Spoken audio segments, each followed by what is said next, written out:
The following may contain language which will be offensive to some people and inappropriate for children. Still here? Then pour your favorite beverage and let's get this fucking show started.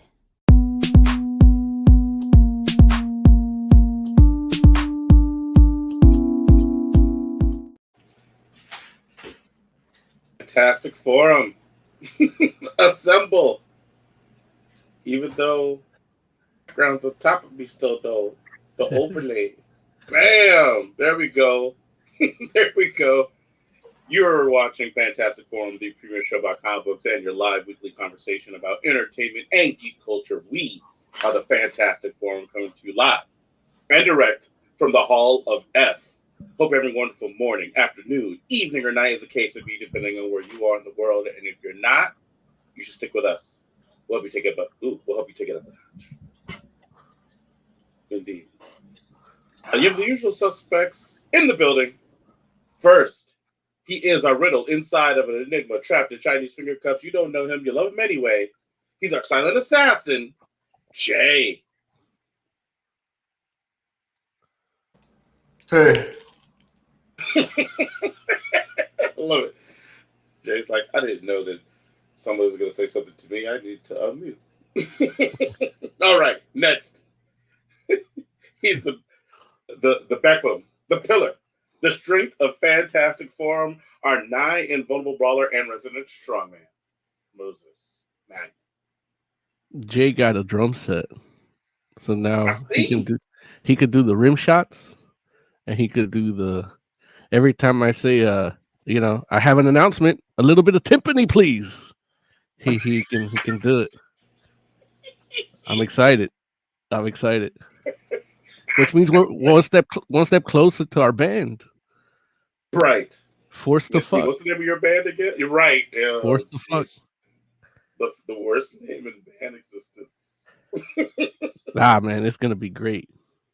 Okay. It's gonna be great. As for myself, my name is Lawrence Young. They call me Mary Young. Welcome to Fantastic Forum. Shout out to Oz.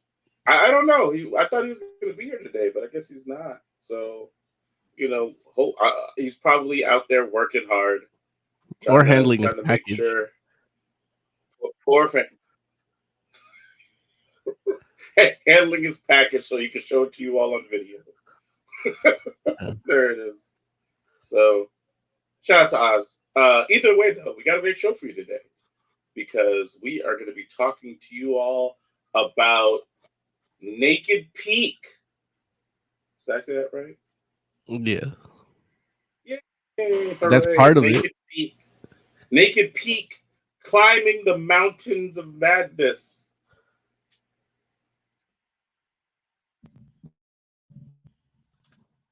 Hello? Was that it? Yeah, that's it. Oh, woo! Look, Mo's had to check. Mo's like, is that it? I don't even know myself. No. Look, Jay's like, I'm not helping him. Jay's like, I'm on mute. Well, the link is in our Discord if you want to check it out to the actual website. But I'm actually looking for the website right now. Oh yeah, listen. I hope you know Japanese. Nakedpeak.gp. Cool. There it is. Naked. Look, that's not what you put in Discord. Not like that. What? If I type nakedpeak.gp, that'll take me to the same site. JP, not GP. Oh, I thought it said JP. What, DP? Oh. You said G. Oh, G. Oh, I'm sorry. I might have said that. JP. Sorry. Yeah. Anyway, we're going to be talking about Naked Peak. We're going to be talking to you all about Muderworld, the Muderworld series that recently came out from Marvel. And, we're going to talk to you about all types of other stuff. And, of course, we'll make sure to talk about what you all want to talk about. And we'll tell you how it is you can get down with Fantastic Forum and how you can do that in just a moment. But before we do all that, we want to make sure that we thank Mr. Scott Rubin, because without him, the show would not exist. So thank you, Scott Rubin. Hope you're doing well, good sir. And with that said, let's see if we can get the intern to tell us how you can be down with Fantastic Forum. Want to get in on the action? Call Fantastic Forum on Skype and join the fun. Too shy to call in? That's okay. You can join the Discord chat room available at fantasticforum.live. Join the party. You know you want to. Want to get in on the I do indeed want to. Thank you, Inter. So yeah, go to fantasticforum.live, hit the call-in button if you want to be the 5th member of Fantastic Forum, or you can go ahead and join chat either through YouTube, Twitch, and we'll take your comments directly out of chat, bring them into the show, such as Jay, can you insert a witty chat comment here, please? Tiger Claw says, "What's up, Fantastic Forum? What you thought of the trailer for TMNT Mutant Mayhem?" Wait, man, Say again? Tiger Claw, huh? What'd you say, Jay? You still you got a little cut off at the first letter of your Yeah. sentence. Oh, Yeah, still. oh, shoot. Yeah. Damn it. Okay, but I'm not too loud, right? No, you're good. Okay. I was just saying, Tiger Claw, man, like, I felt like the whole forum, the whole Discord turned into Mayhem Forum. And Like, the wow, alliteration's almost there. So. almost. So I was just like, wow. I did watch the trailer. I have mixed feelings about it. I think that's the best way I could say it. I don't know. How do you all feel about it? Definitely mixed feelings. I don't like the new April. And it's weird seeing the turtles be so young. But other than that, it looks promising. Mm-hmm. Yeah, it looks promising. And I've been enjoying hearing people talk about it, about their expectations, and it's actually really funny. People are complaining about April on Black Nerd Comedy's channel, and he's like, "Why are you coming here to me, Black Nerd Comedy, complaining about a character being black?" Like, Look, they thought Black Nerd was an ally. They're like, you get it. It's like, nah, man. Just because he's got proper diction. Bebop is like being played by Seth Rogen, but no one's complaining about that. That's true. Well, you know how it goes. I'm mad about Splinter looking like Danny McBride and not being played by Danny McBride. They definitely got the better actor. Who'd they get? Who'd they get, Jay? Jackie Chan. Oh, okay. He's almost Japanese. No.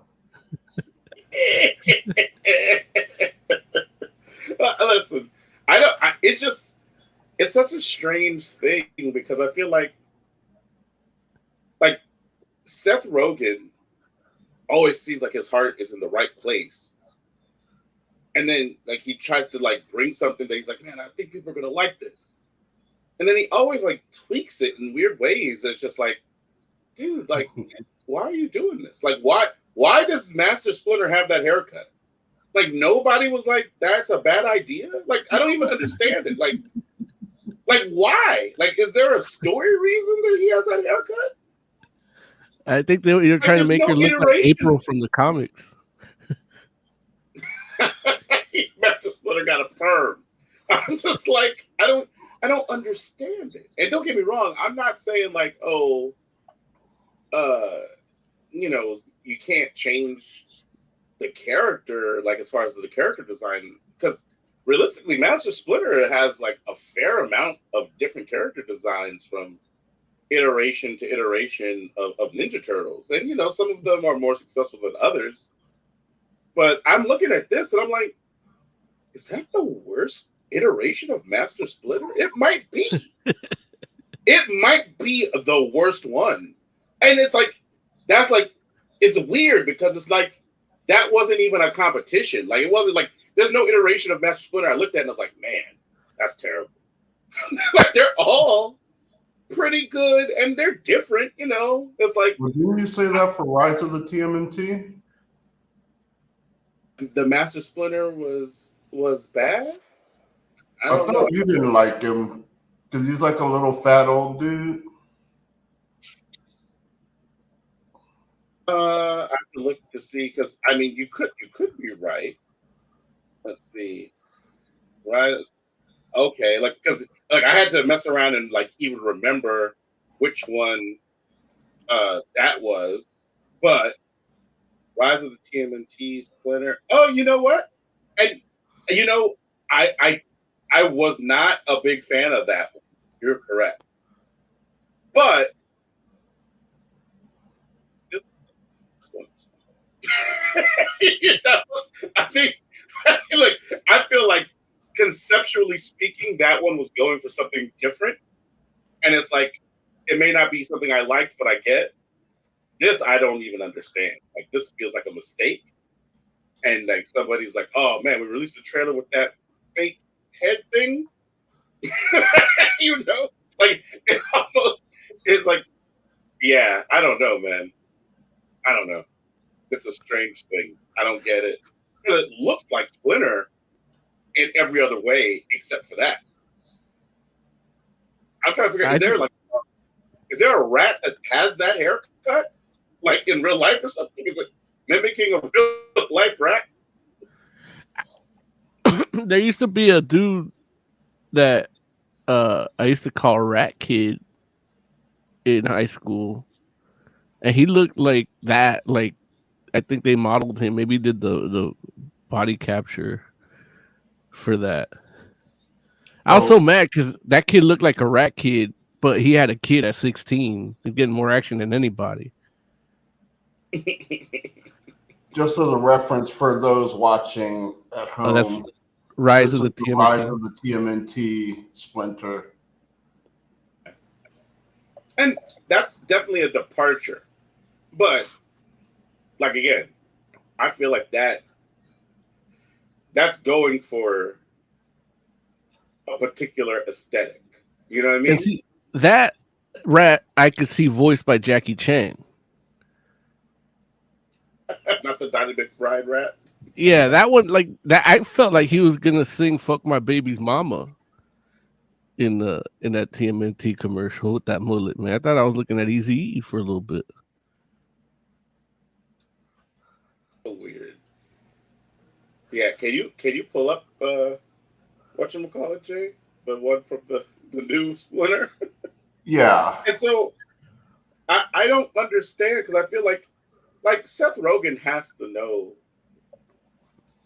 that like these things are gonna be not controversial, I guess. It's just like But there's gonna be a particular segment of the fandom that's just gonna be like, no thanks. I think what he does know though is that because the ways these things go for him is people come to him. Like he didn't seek Ninja Turtles out as a property, you know? They're like, oh, you make stuff because he has a whole company that puts these things together. And so they're like, oh, can you handle the new Turtles movie? You know? And they're like, all right. And then so he just puts people on it and he does cameos in it or does a voice in it. And that's it. That's how we got Preacher. That's how we got the boys, you know. And it's just whoever he puts on it, that's who does all these decisions. So you can't really give him Seth Rogen those credit that much, other than the fact that he was one of these dudes reading these comics and watching these cartoons. So he should he should step in at some point and be like, yeah, that Earth, Wind, and Fire Splinter is not gonna work, man. Earth, Wind, and Fire Splinter. He does look like he has an Earth, Wind, and Fire haircut. That's funny. Yeah. And the clothes. I think the clothes is what fucks me up more because that clothes doesn't look like Master Splinter. So you got that haircut and you got that clothes. Like that guy doesn't look like he's running a dojo that he made his home. You know, like it's just Dude looks like he's gonna surf, but he can't get his hair wet. At least from that little frame. I don't know. I couldn't see the actual outfit, but it just I'm looks like trying to he's find a wearing. better picture, but there are not many.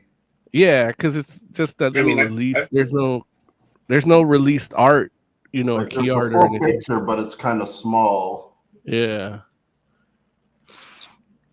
but yeah. yeah. So honestly, like I'm not even like I like the trailer myself. I didn't really have too many problems with it, like most people did. Yeah, like he looks like he'd be drumming for a reggae band. He does look like a reggae drummer, like a white dude. Yeah, a white dude play that funky music, White white boy. reggae drummer. Yeah, but the trailer itself, I like the art design a lot, and I like the animation. So I'm like, I was intrigued by it. The story seems like it could be pretty good too. So I'm not. I know, like Jay said, they sounded young, so they're probably gonna act a little young, but I'm okay with that. And luckily, there's so many iterations of turtles that you can just pick the one you like. They're like Power Rangers at this point, Right. So Right. and Yeah, most of them don't last. Even the best ones don't last. So don't last long enough. So we'll probably get a new movie with a better Splinter in like 2 years. the actors are young, relatively smaller kid actors, and what I'm hearing is that there may be like kind of pre-planning for a franchise, so the characters will grow up as the actors do. Okay. I mean, it is Teenage Mutant Ninja Turtles, right? Like, there's nothing Yeah. wrong with them sounding like children because Not tween age Well, though. there's a big difference between 13 and 17. Yeah. Because if they were sounding like teenage, like 13 and 17, you'd be like, Cowabunga, dude. You know? It wouldn't sound like a little kid running after the ice cream truck. Well, that's how they do sound. Like they sound Like, 13, which I think they right. are, which they're Yeah, supposed to yeah. be. But they're not like going Like through what they're puberty. not what they're supposed to be, but what the movie is going for is Yeah. like the 13 side. Whereas before we've been dealing with the 17, 18 side. like is that like canonical that they're 17, 18? Yes. Oh, okay. That's why they can I didn't handle weapons. realize that. I mean, don't get me wrong. I knew that they weren't like 13, like, but I'll give them a pass, and especially if they're like, hey, we're trying to ride this, like, and make these movies every like 2 years and do 3 of them. If you want to be like, okay, we're gonna go from 13 to 15 to 17, it's like, Mhm. I could get with that, but yeah, but I agree. Like, I'm used to them at least. Well, I guess here's the thing. Like, Michelangelo acts young all the time, right? Or generally, Yeah. That's like part of the personality that most of us kind of associate with him. You know what I'm saying? So, like, Michelangelo always comes across as the youngest of the turtles, generally speaking, of course. Mm-hmm. And of course, like, Leonardo always comes across as like the oldest one because he's always, or not always, but usually, in that leadership role and kind of trying to, probably followed closely by Donatello, then Raphael, and then of course, like, Michelangelo at the end. What do you think the deal is with the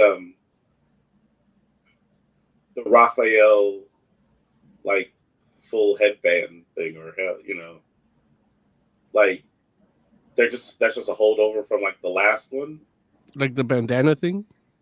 the Um, full bandana. that's been a thing for a little while. I actually like it.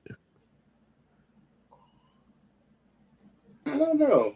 It's like, don't get me wrong. I know I feel where you're coming from, Jay, because I do. I mean, I know that it was in the last one, I think, but I think it was in like one of the ones before that. I don't know. I I've believe never it been a. started with the Michael Bay Turtles, him doing that, and it just But stuck.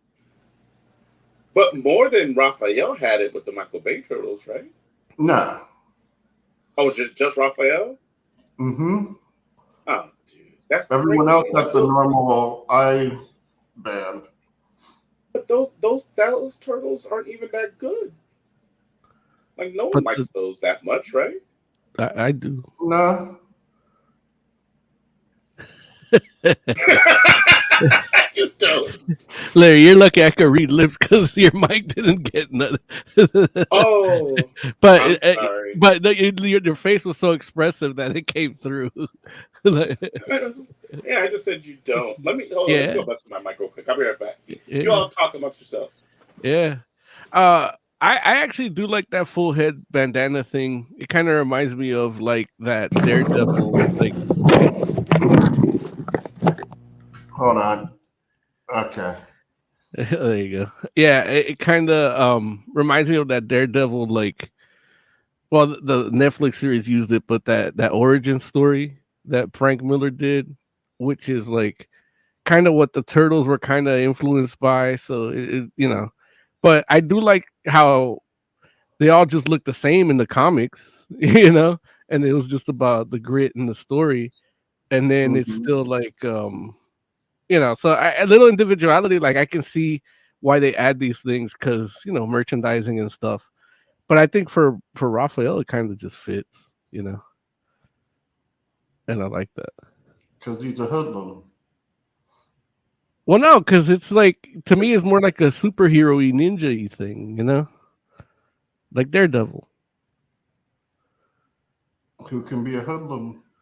Yeah, I guess depending on if Ben Urich is writing the article. Or at least post whatever that storyline was. He becomes a hood sometimes. Oh, okay.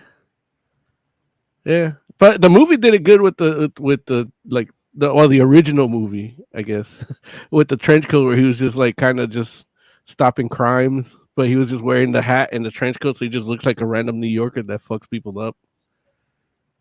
That's pretty I like, cool. yeah. I love that Is that movie like? so much. It's a great movie. It was so good that my mom's church said it was the devil. Yeah, that's how you know Yeah, that movie has street cred. yeah. Ah, man, yeah. Is that better? Yeah, it's a Mic little bit. wise? Yeah, say me, Okay. me. Me. Yeah, Na na there na you na go. na. Yeah, there you All go. right. Oz is in chat. Oz says, You uh, should be on the uh, air, but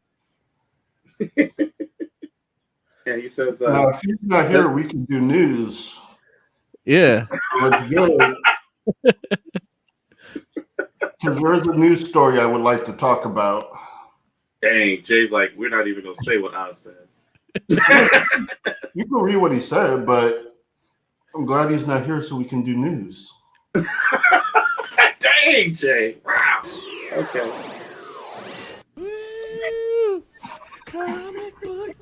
We should have a like current.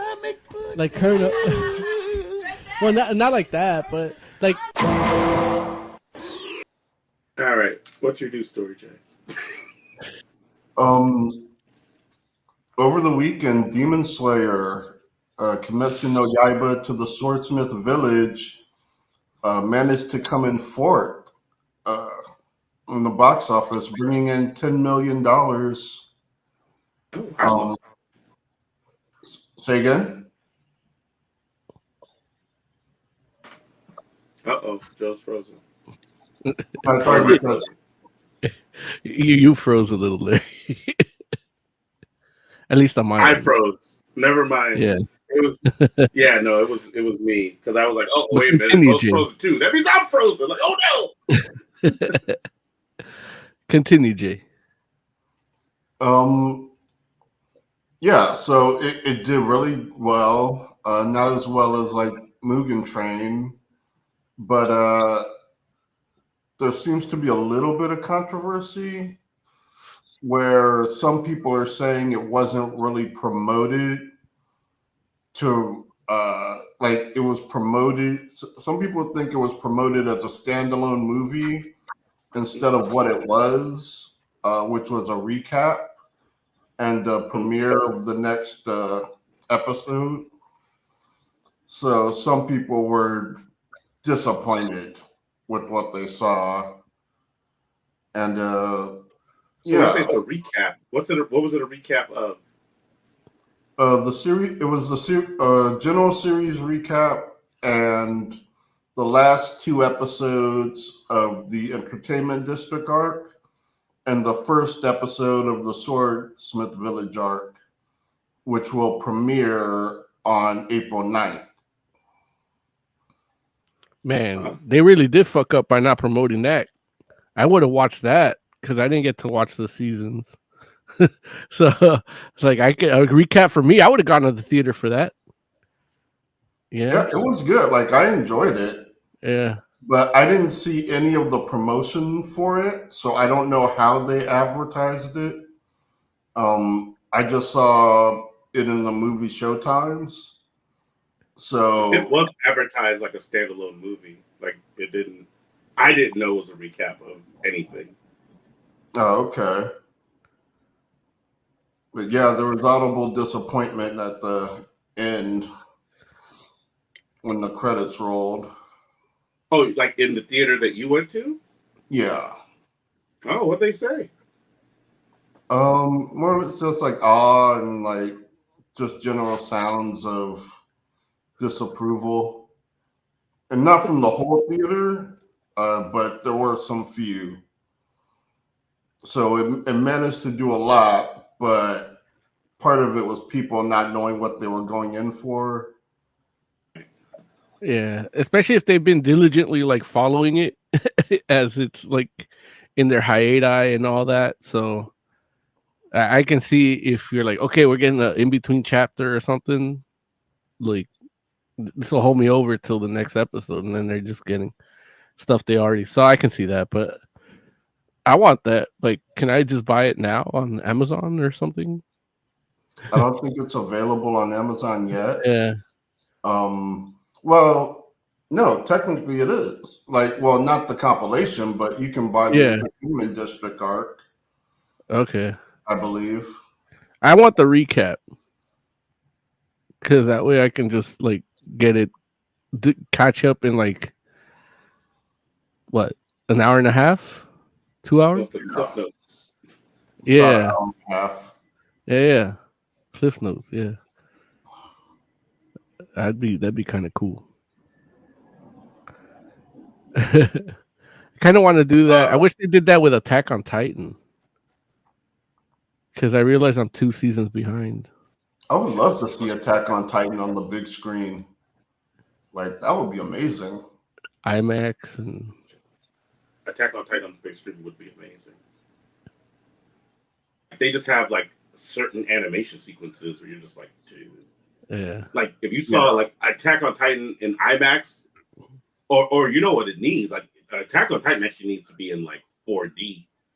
Like or those on your face with the side screens that ruined Wakanda Forever for me. That would be actually pretty cool. Yeah, man. Or like, what's the one? D-Box that has like the seats that move. Oh, could you imagine that on Attack on Titan? And you mess around and do that maneuver gear, you just be like, ah. and if you get just like a recap movie of the whole season, you'll get just the like all the intense parts. So he'll probably vomit. Yeah, man. At the very least, get a little bit of whiplash or something. Yeah. Come out of Attack on Titan. And like, that joint was great. My neck hurts. If they give you a promotion with like grappling hook stuff so that it pulls you to the ceiling when they fly to the ceiling, that'd be tight. So now we're in actual wire work now. Yeah, you got to sign a waiver. Right. And you got to do 3 months of wire training. One more interesting thing about the box office this weekend. Children of the Corn did very poorly. A remake?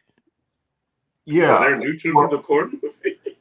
Yeah, there's a new Children of the Corn. How did I not know that? I don't think anyone knew. Because they had a worse promo team than friggin' the other anime joint. Like, look, Yeah. that's crazy.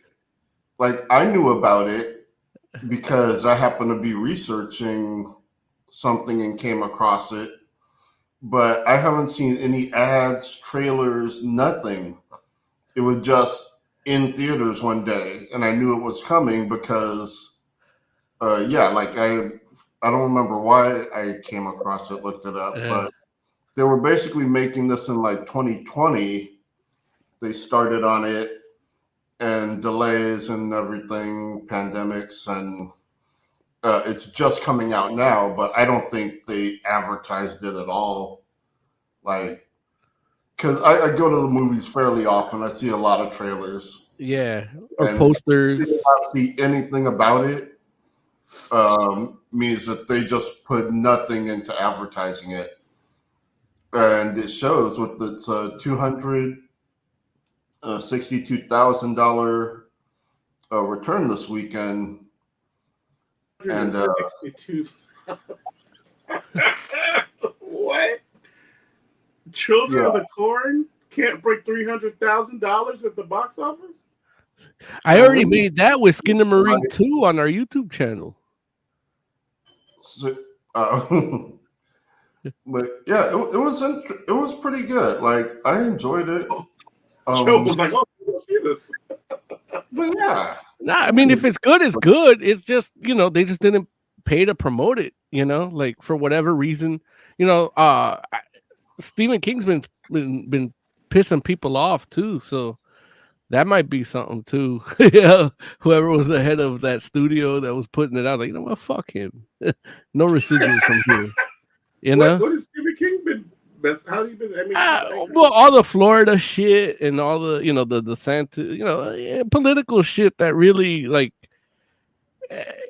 ultimately it doesn't matter because they're just riling people up for influence. Stephen King is and a engagement. liberal.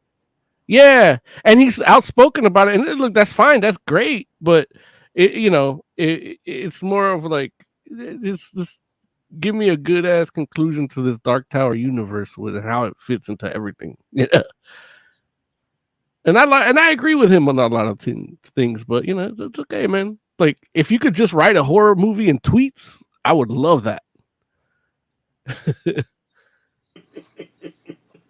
In any case, it finally inspired me to go and actually read the short story "Children of the Corn." Oh, nice. And it's a damn good story. Like, I like it. Now, how would you compare the short story to the original movie, but then also the original movie to this this remake? I actually need to rewatch the original. Okay. Because I'm not sure if I ever watched it. I know I've seen parts of it, but I believe that came out before I knew I was in the horror movies. Yeah, I believe it. So I kind of missed the bus. Like, I've heard things and I've seen parts, but I don't know if I've actually ever watched it from start to finish. So I'm planning that like in a little while, like a month or so. I'm probably just going to marathon the whole series. Okay. All right. But how about the short story to this new movie that you watched? Much different. The catalyst. Well, in the short story, they don't show the catalyst for why the children kill all the adults. They just mention he who walks behind the rose.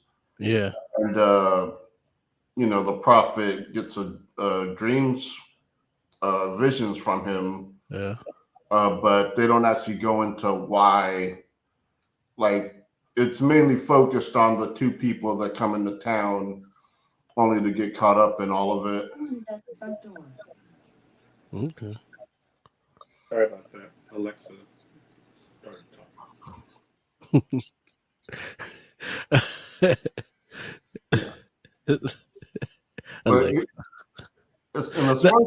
Sorry, Larry. I've been watching a series called Poor Devil, and they had a sentient Alexa that was like, it was just done really well. Oh, okay, gotcha. But yeah, I am gonna watch that. I just want to finish Vox Machina first, and then I'll go read watch Poor Devil. it's funny. Is it as good as Little Demon? It definitely has Little Demon vibes. The thing about Poor Devil is that Poor Devil is like the spiritual sequel to Rosemary's Baby.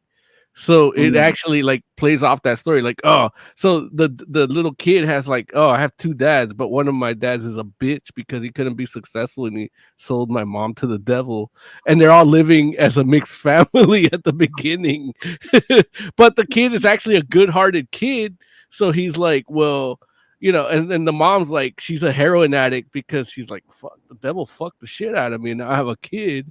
But now he's coming to the age of where he's gonna destroy humanity, and so he's like, and then he finally he does the Amish thing where he gets to go into the world to see what it's like before at his 665th month of life. So for a month he gets to see humanity to know what he's actually destroying, and he loves it. Like he's trying to be an actor in New York to be on Broadway, and he's like he wants to sing, and but it's made in Spain, so the sensibilities are a little different because the humor is a little I hate saying it, but a little more higher brow in terms of it because it's European, so they don't play off the punchlines as much, more on the irony and the commentary on American culture seen from Spain. So, but it's in English, so it kind of works. Oh, cool. Yeah. I thought I was gonna have to subtitle it. Yeah, no. In fact, I was watching it in Spanish because I'm like, well, I speak Spanish, so I should watch it how it's intended, and it sucked. The voice acting sucks in it. In America, we actually like listen to the timbre of people's voices in terms of animation, and put quality into the performance of voice acting. So fuck you, Europe. You gotta make it big. You gotta make it big here. You gotta make it big here, motherfuckers. If you don't make it big here, you don't make it big nowhere. USA. Oh, that's funny. Yeah. Okay. But yeah, Poor Devil. It's pretty good. HBO Max. Nice. Hit the affiliate link at the bottom to get the So should we hop into our reviews? Yeah. Can we do Oz's comments though? Oh yeah, absolutely. Oz said Seth Rogen just screwing up everyone's favorite characters, and I mean, I know that's not completely wrong, and then it says, he turtle sounds like Kyle Broflovsky's little brother. So yeah, that's Ike. Yeah. Yeah. But I mean, yeah. But I think he meant the turtles. Yeah. Sounds like Kyle Broflovsky's little brother. Or he was preempting it with he. He turtles sound like Kyle. Oh yeah. All right, let's do this. What do we do? Mount Naked Peak first, or yeah, let's do that. Yeah, let's do that. We got to play anything? I guess not, huh? Do we not have? We don't have a theme. Go into it, yeah. We don't have an anime theme. Okay, yeah. Also, too, so Naked Peak. Jay, why don't you explain this? Like, what is this? Okay, so a tourist jet to Antarctica mysteriously went missing, and when a search team gets to the point where the signal disappeared, they couldn't find the jet, but they were met with a range of mountains unknown to humankind. The unprecedented mountain range with a height of over 34,000 feet above sea level, surpassing Mount Everest, was beyond human comprehension. And that's what it's about. They wait. So you told us to watch the pilot, right? Yeah. Okay. Does pilot mean something different in Japan than in America? No. Because it was listed as a pilot, though, right? Yeah. It is listed as a pilot. Basically, Right. this is a pilot movie. We're used to pilot TV shows. Yeah. Where you get like an episode to get a feel of it. This is a pilot movie where they give you a little bit of animation and story to get a feel of it. And basically with enough interest, money will come in and they'll be able to produce it into a full movie. It's a visual pitch, Right. a proof of concept. In Japan, that because that's what it is here too. Only because of how we consume our humor and media and drama, they make it a certain way because they might air that episode, you know. And here it's more of a proof of concept, so they just take it at its most literal term, which is just what the studio is going to see to do it now. Because this was a crowdfunding effort, this is what they pitched it to us, the guys that like to smoke weed and throw out money on Kickstarter. So is that us? I mean, well, Oz isn't on today, but yeah, he started drink buying. Like he don't even like Pokemon like that, and he bought all these crazy ass Charmander evolution statue that I'm like, man, I also this is the first time I'm jealous of his package like that, man. I need to find the proper substance that makes me fiscally irresponsible like that. You know, like I don't know. Maybe it's like crystal meth. Nah, that's not gonna work, man. That happened to me at Jack in the Box the other day. It's not. You don't spend money. Right, but okay, so I get it, and yeah, you're right. Like I know I was watching this joint, and I was like, I would not call this a pilot, but if it's just proof of concept and because it's like crowdfunded, you know. But then also too, I was just like, I can't read anything. That it's like everything's in Japanese. It's like Google translates like nah. You know, it's like, you know, and I'm just like, okay, well, I'll just watch it then and hope for subtitles. And then I was like, wait a minute. Like there's no subtitles, but then I guess it's because there's no words, right? Are there any words? Yeah, but see, at the beginning and the end there are words. Yeah. Okay. And that's where this is where, you know, Lovecraft. I've read At the Mountains of Madness. Like it was supposed to be a Guillermo del Toro movie. It was one of his biggest projects. It's his dream project that he still can't bring out to fruition, even though he's about to win awards for Pinocchio. You know, but he can't do Mountains of Madness. He keeps, you know, the closest thing he came to that was Pacific Rim, where he added some of those elements to that. But right. So in knowing that, and then seeing here, even though there wasn't enough Lovecrafty stuff, it looked more like a man versus nature conflict type of story, or woman versus nature in this case. It still looked conceptually like, man, I do want to see this come to fruition, you know, without the Lovecraftiness. But you do see like dead bodies, what they find. So it's almost like a spiritual sequel to the Mountains of Madness. And then the Mountains of Madness, that's kind of how it is too, where it's like people, they're searching for something that went missing in Antarctica. Yeah. And that they're, you know, it's not as, this is more they like showcasing the athleticism of what it takes to climb an ice peak, you know. And then the art style looks great. Like this that you're seeing right here in motion looks great in these 4 minutes or 5 minutes that we get to see in this pilot episode. I was actually really impressed with how well the tools looked. Yeah. And Yeah, no, definitely.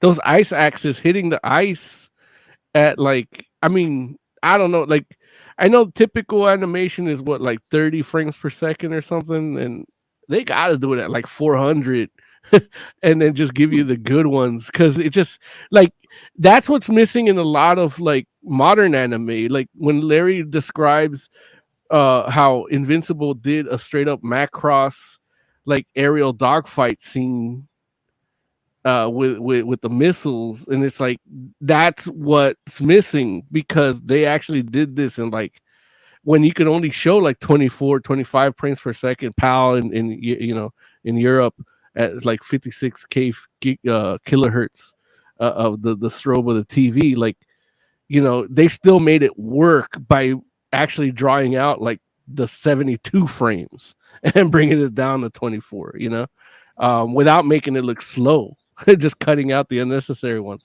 And that's what anime was back then, really cool. And this is what I liked here.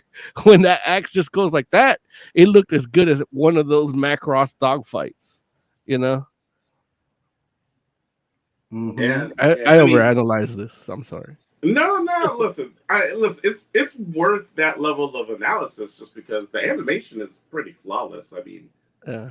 I know for myself, it was, and I think I'm in the same boat you were, Moses, where it's like this was enough to pique my interest. I They just could pique wish your interest. to naked pique my interest, right? But I just wish that I was able to get a little bit better idea of what the story actually was. Um, like I don't know. I'm not even trying to say that I need dialogue.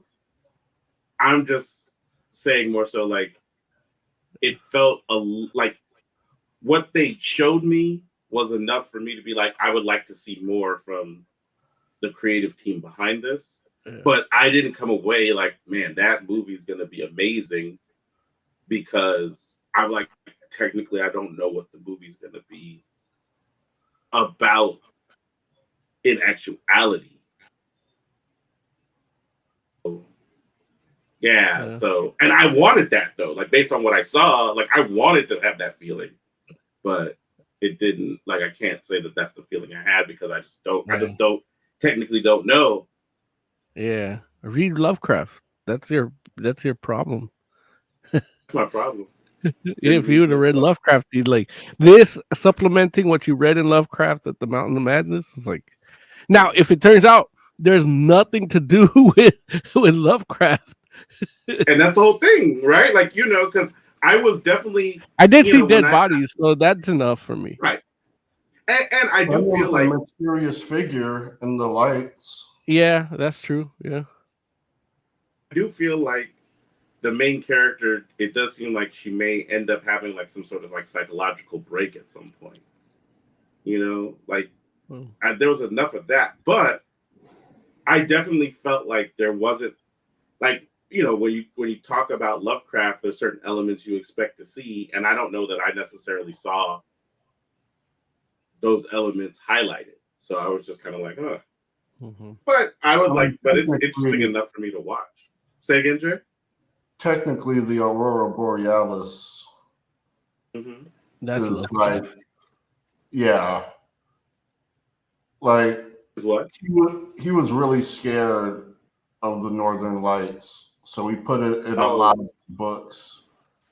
Oh, yeah, it's one of the because he took the old scripture of like the signs in the sky, and that's he twisted it, and it's not just in the Christian Bible, but in everything there's always signs in the sky or Sirius B or Ryan's belt. Like that always plays a big part in almost every culture on in human existence. So he took that too, where it's like that's where they're coming from. Sirius B, a little star that you can't see because it's it looks dark with all of those, or Betelgeuse, or however they call them in. I don't want to say it more than 3 times. So yeah, like that's good. We want to keep the show going. So Jay, do you know? Like this got funded, right? I think they're still working on it. Oh damn! It got funded. What got Man. funded was this pilot that we saw. Nah, So, wait a minute. What? Wait, so so we don't. no, but that's how it is. Like Jay knows we're executive producers in these things. Like that's the life. Like we funded, we gave what we gave to get the project done, and then it's up to people to really see what we see in it to really distribute it to the masses. You know.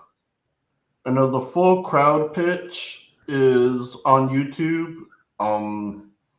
It's a 47-minute presentation where they talk about all the background and stuff that you would use to get people interested or more interested in your project. It was all in Japanese and unsubtitled, so I didn't watch it. That's what I'm saying. Look, I went to look at it and I was hoping it was gonna be subtitled so I could at least kind of get like a little bit. And I was like, man, this joint, like they are not like, and it's okay. I'm not knocking it because it's just not. It's not meant for an American audience at this point, and that's okay. You know, I'm just disappointed because I wanted to know more. You know, and I'm like, damn it, I should have learned Japanese. Like, right. just for this specifically.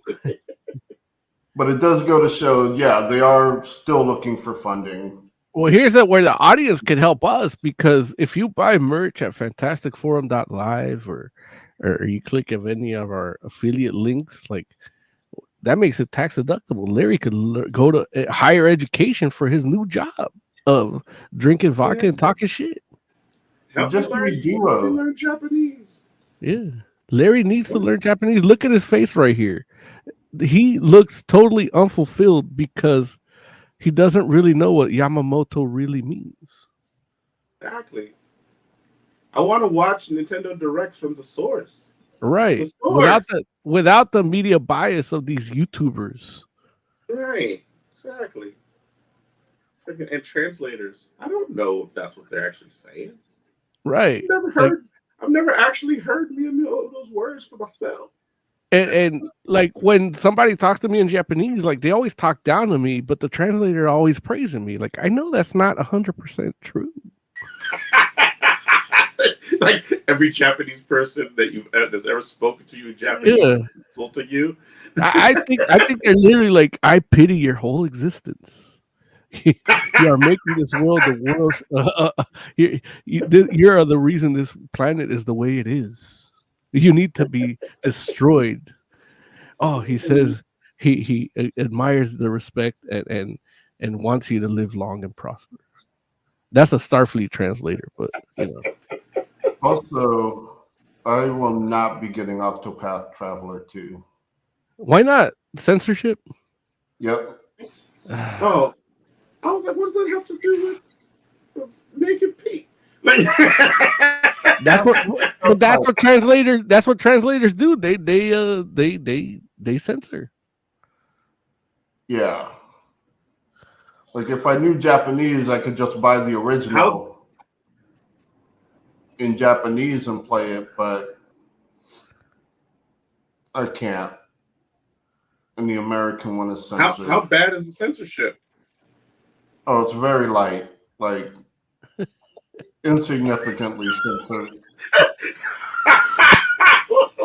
I just love that you just openly admit it. You're just like, oh, it's barely anything, but the fact that it's there at all is the problem. Right. Yeah. Look, it's a good game. I haven't played 2, but I played Champions of the Continent and I played the first. But it's like Call of Duty, man. Get all the sales you can. Like if you can't get Joe sales, that's like a good maybe 10% of the people that you could get. You know? That's true. Jay runs in those circles where it's like censorship. No yeah. He's not the only one like that. Like we see him as special because he's the only one of us. But I've talked to some of his friends.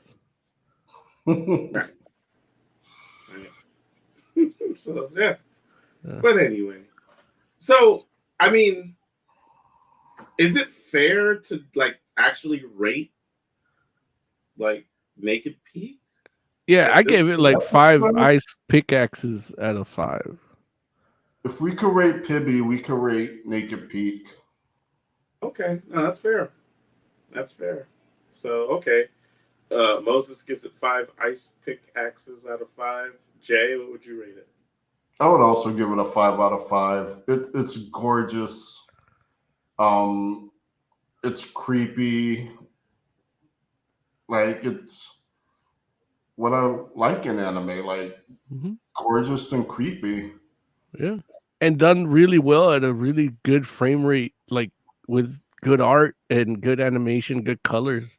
Like even that still picture, like the jacket color, like just looks so good.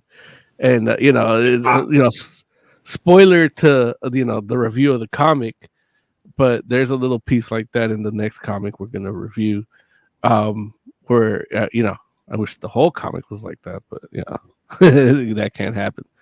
But yeah, it's definitely like if I only get this, I think I'm happy with it. Like it's like I'll just never know what really happens, and it's gonna drive me mad, just like Lovecraft wanted it. There it is. Yeah. There it is. Yeah. With that said, I think I gotta give it like 3.5. Like it's awesome, but I don't know, what it's gonna be yet. So, I want to know. Like I want to know if they give me a little bit more story wise, I'd give it higher. But yeah, I think I got to give it 3.5. But it looks awesome. I can't wait until it actually gets made as a full length movie and is available in a way that I can actually watch it as well. So awesome. We move on to Murder World. Vamp a little bit. Vamp, but we got a vamp like soft shoe. So- soft shoe. And oh wait, I forgot what vamping is. But I will say, You're doing it. You're doing it. in preparation for this book, after I finished it, I read Black Widow 2020. Dang, the series made you go back and read a whole nother series. Yeah. Okay. Yeah, it was good. Like, Yeah.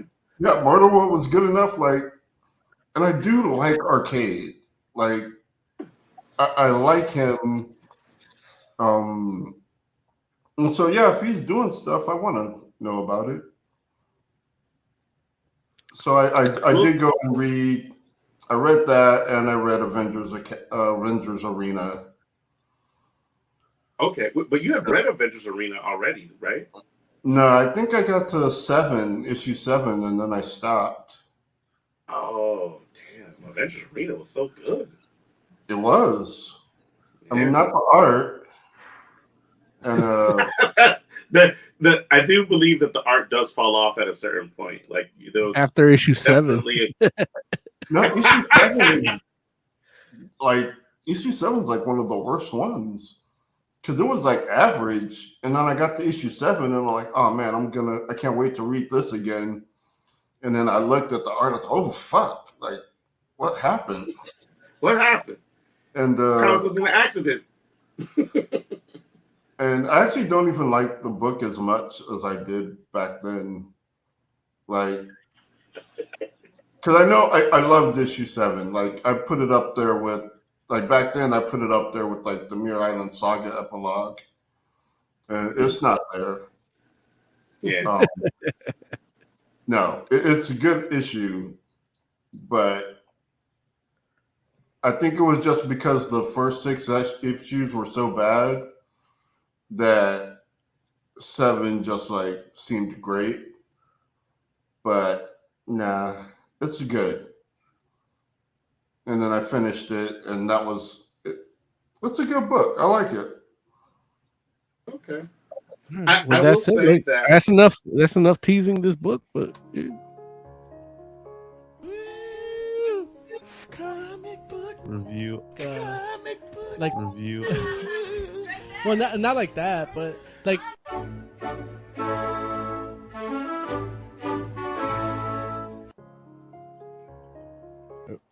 I forgot about that. So Okay.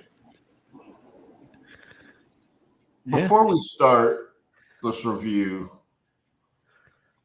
I just want to say this is like the ultimate bait and switch. Like, man. All right, go ahead. Wait, Murder World is the ultimate bait and switch? Yes. Okay, got it. I hated it. Well, I know I didn't hate it. I hated the branding. Like none of those needed to be number ones except for number one. Yeah, no, Like, that I can agree with.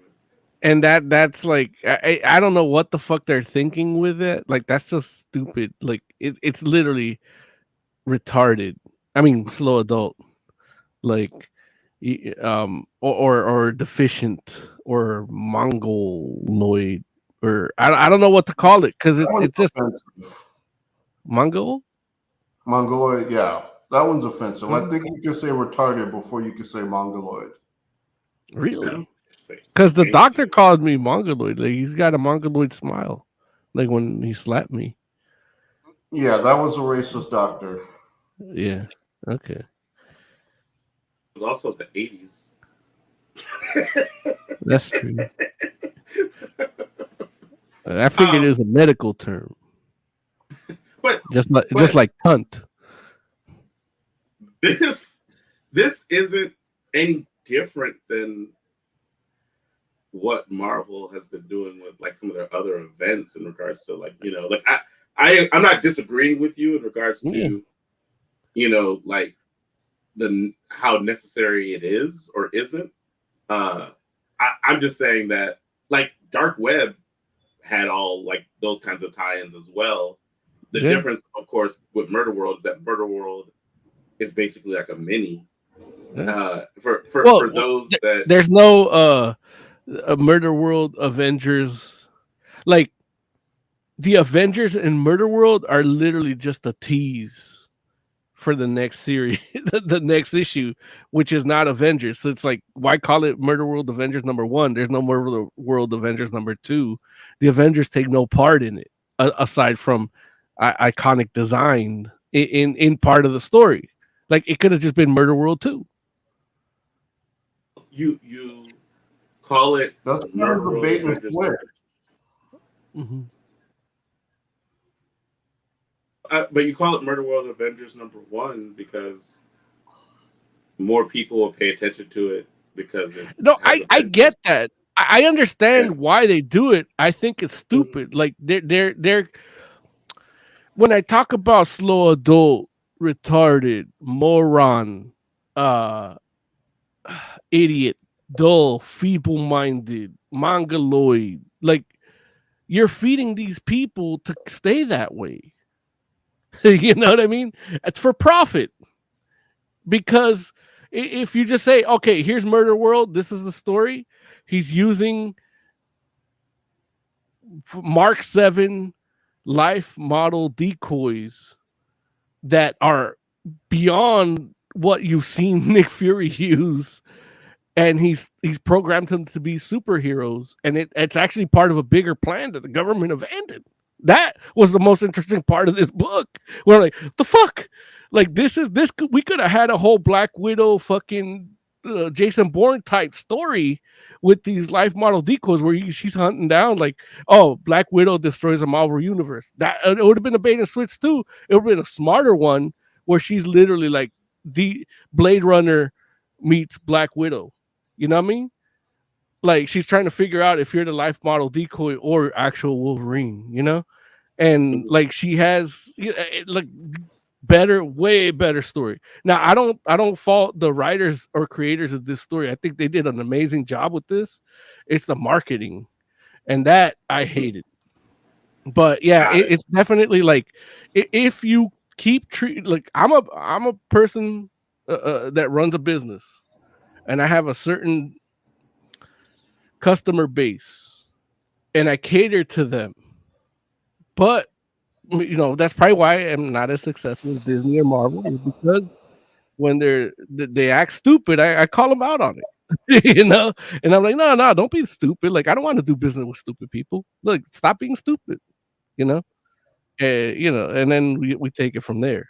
But that's it. Like, the your response of like, oh, more people will buy it because it says of Murder World Avengers #1. Like, that is, you're literally you're hurting yourself in the long run, because someone like me would be less inclined, and they've been doing it. I learned my lesson from dark web, and from what I can hear from they've been doing it before that, which is, some of this stuff didn't interest me before that either.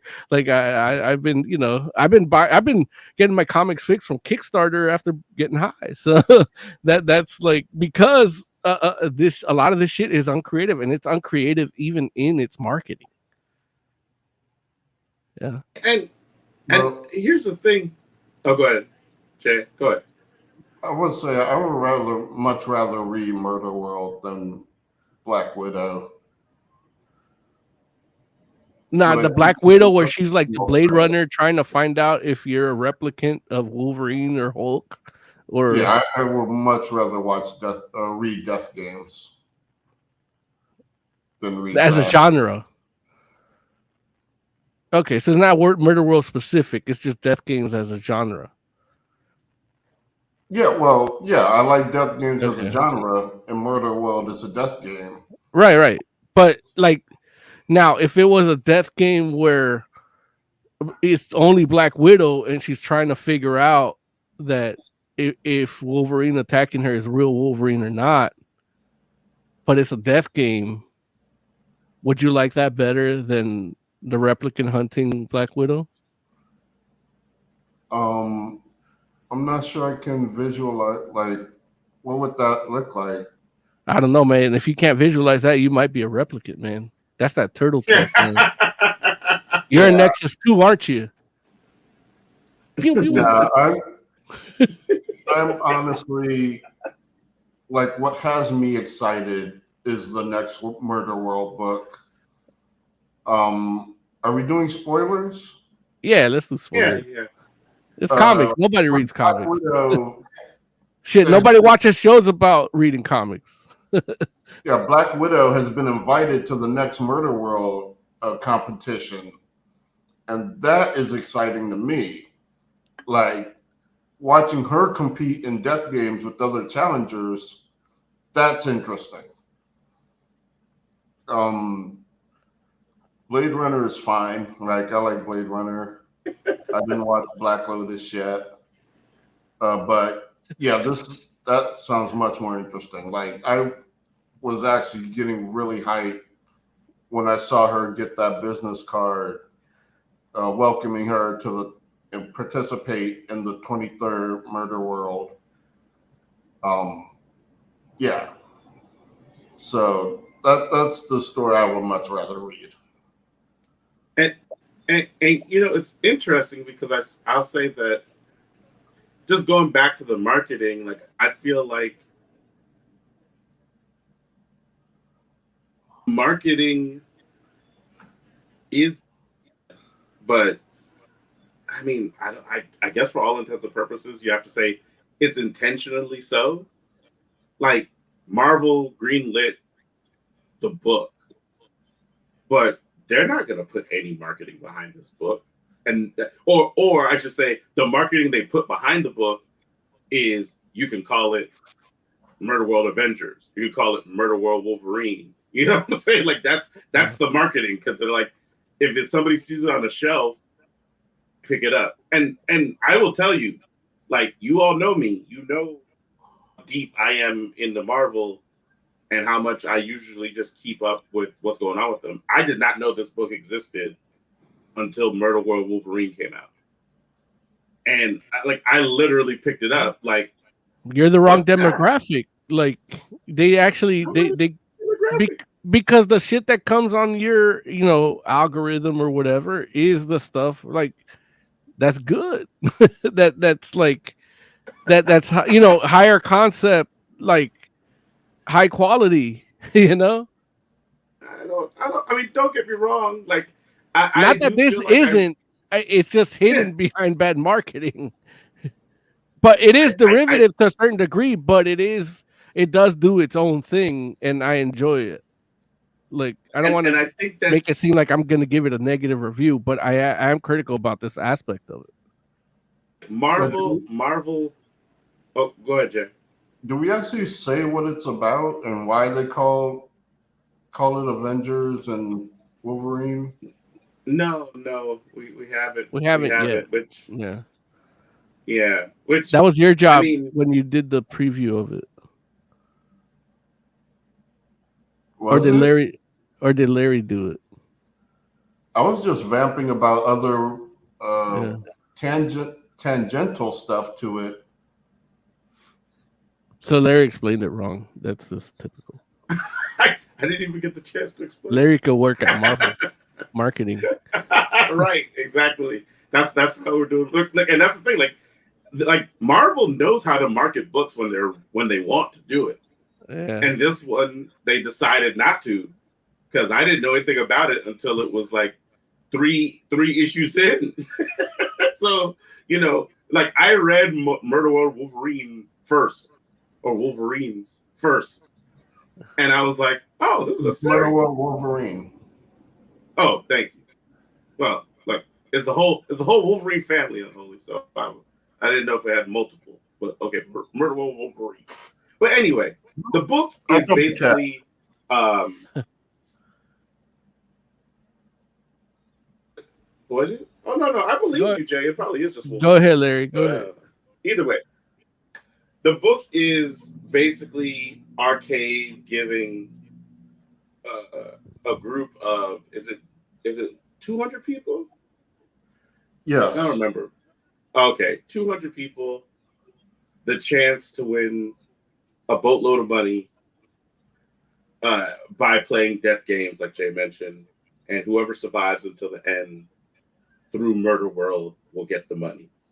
And in true arcade fashion, Murder World has a whole bunch of traps, and it has, as Moses mentioned, life model decoys, like the newest version of them that can replicate the powers and abilities of many heroes in the Marvel universe. And so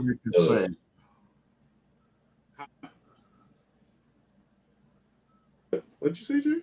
You have a good sing. Now they can sing, is that what you said? And they can sing. Yeah. And you weren't going to mention it. You weren't going to mention that they can sing. I was not. But life model decoys can always sing. And whistle. Like I doubt it. Shows like propaganda. I've never seen them sing before. Got it. Yeah, and so each of the 5 books, or not each, I should say, the books in the series are Murder World, Avengers, Spider-Man, Wolverine, right? And then Game Over. Each one with the Murder World, Well, you cut out when you said Moon Knight. Moon Knight. I don't know why. That's weird. But yeah, Murder World, Moon Knight. And so, yeah, that's basically what the book is about. And as you meet different contestants throughout the different issues, and of course, people start dying, and eventually, there is like a overarching kind of story that goes throughout each of the 5 issues. So that's what the book itself is about. And like I said, I read Wolverine first, which is the 3rd issue, just because I'm a big X-Men fan, and I was like, Murder World Wolverine, what's that? I did not know the other Murder World books existed. picked that one up. Like, oh, I need to go read the other ones, and I did. I'm happy I did that. Like, I enjoyed actually the issue I picked up on its own. Like, I felt like it stood alone, but I'm happy that I went back and read them all. And I agree. Like, this joint could have easily been just Murder World 1 through 5, but like I said, they weren't going to put any marketing behind it, or they decided not to put any marketing behind it, and decided to do it different. What'd you say, Jay? I was saying Murder World 22 would be a more appropriate title than just Murder World. Hey, I hear you. And it's interesting because, you mentioned earlier that, this made you go back and read Black Widow, and, you read or finished reading Avengers Arena. And Avengers Arena, if I'm not mistaken, I think was like kind of the point where Marvel kind of ushered in this newer kind of, I don't know if I want to say deadlier, but a more edgy version of arcade. Because I feel like they hadn't used him a long time in a while before Avengers Arena happened. Right. And he was, arcade was always potentially deadly, but he was also very corny, and which was part of his charm. Don't get me wrong; I'm not knocking it. Yeah, he's almost like a DC villain. Yeah, in a lot of ways. Like him and Toyman are similar. 100%. One's into board games, the other one's into sex toys. What? But yeah, like, and Arcade was definitely kind of like a throwback-ish kind of villain, and gave the X-Men a lot of grief with his Murder World like setups and all that kind of stuff. But at the end of the day, he was, kind of thought of, I think, as like, C-list. And Avengers Arena was like his blow up where, and don't get me wrong, he's not A-list still, but he definitely put himself in a different category to be dangerous, and like I said, a little bit more of an edge. And I like the lane that they've kind of picked for him now, because like Arcade doesn't really have any business like actually trying to be a threat towards people like the X-Men or the Avengers. Like it's just not gonna happen. Like, you're not gonna friggin' murder room Thor. But putting him in a situation where like young, inexperienced. Oh, I said you're not gonna put Thor in a murder room, and it's gonna be like something that is gonna be dangerous to him. It's just not gonna happen. But this lane of him dealing with like inexperienced heroes, and him dealing with like regular people, like, it's kind of cool. Like, I like it, and I like that. Like, I like the idea of him threatening people that he actually can have an effect on, and heroes maybe coming to try to stop him, because that was one of the interesting twists in this book. And again, spoilers. But like Black Widow is trying to spend the whole series trying to like find Arcade and rescue these people, and at the end of the day, she's just too late. And that was like a cool and interesting twist, like, because that doesn't happen in comics often.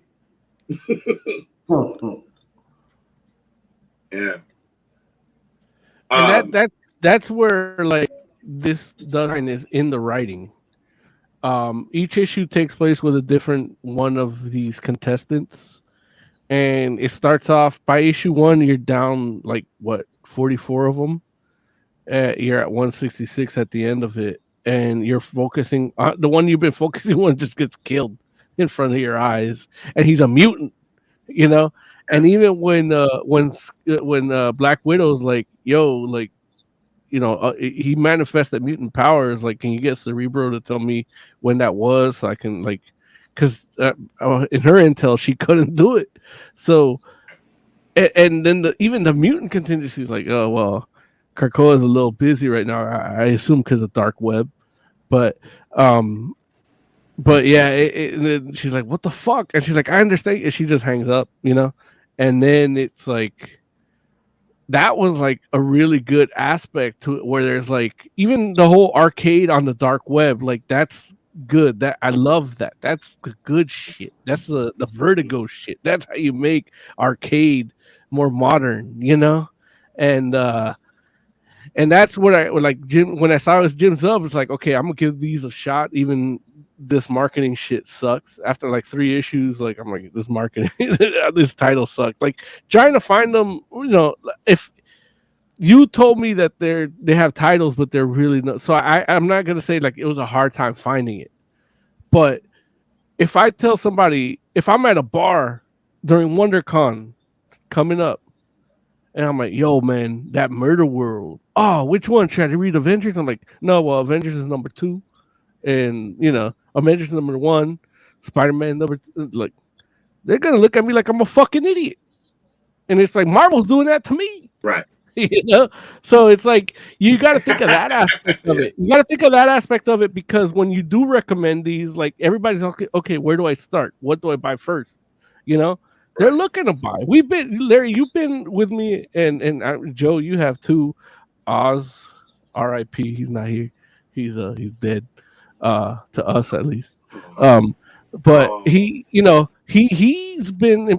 He always says, like, especially with DC shit, like, oh, where do I start in this new saga, like with Convergence and all this shit? And it's like, if the marketing is done right, we can guide them right, and that's your engagement. That's we're doing your work for you. If you do it right for us, you're the first step. We're the second step. And and that's like where this is like, you're just fucking with me now. Like it's just it's almost like intentionally bad. But the writing, like, that was a good the whole oil thing was a good aspect of it. The switching characters each time perspective was a good aspect to it. The characters they chose, I was so mad at the end when I realized that Leapfrog survived the Wolverine attack. But you can't kill off Leapfrog. That's crazy. Well, that's the thing. It's like he survived all these things, and I'm like, man, you know what? Maybe I got to look at other Leapfrog issues that again, because it's like he's always been a joke, but it's like here they gave him a character, and then it's like, and how capable he can be amongst people, and in this situation, it's like, dude, that's like if you were really like this arcade actually picking Leapfrog. That's a whole other thing, because I know there's books where they two meet in like the 70s and shit. So I'm like, I got to hunt those down now, like.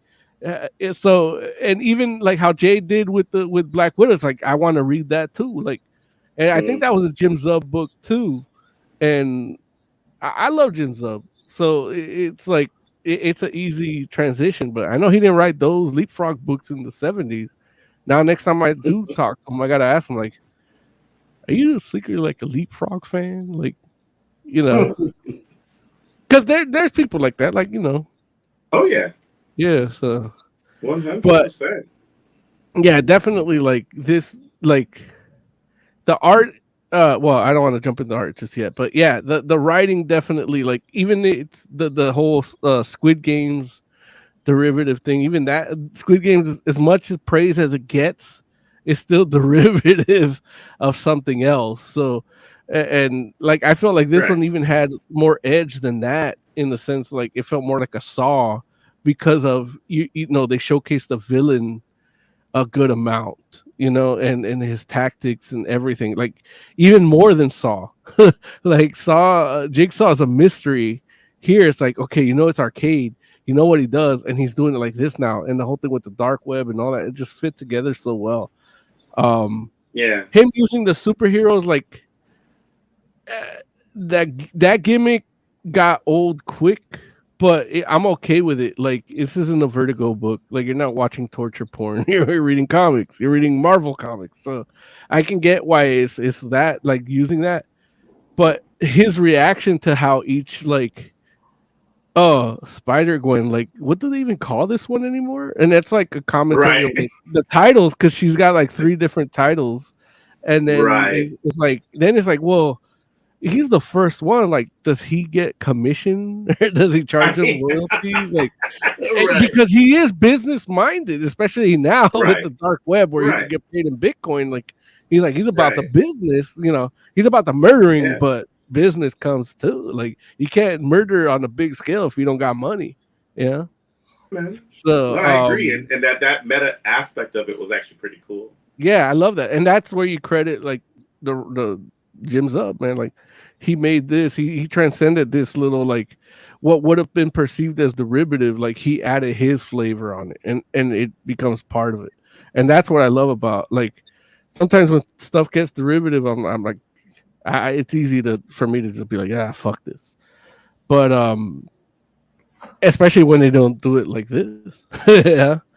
The art is one of the things I really liked in the Spider-Man one, and like, I'm biased because I love Spider-Man, but it's not even, it's Spider-Woman that really shown, and I'm glad that they're not offended by the female body again, like they were a couple years back, where they had to redesign her whole costume, and they really made this uh costume shine. Let me see if I can bring this window up.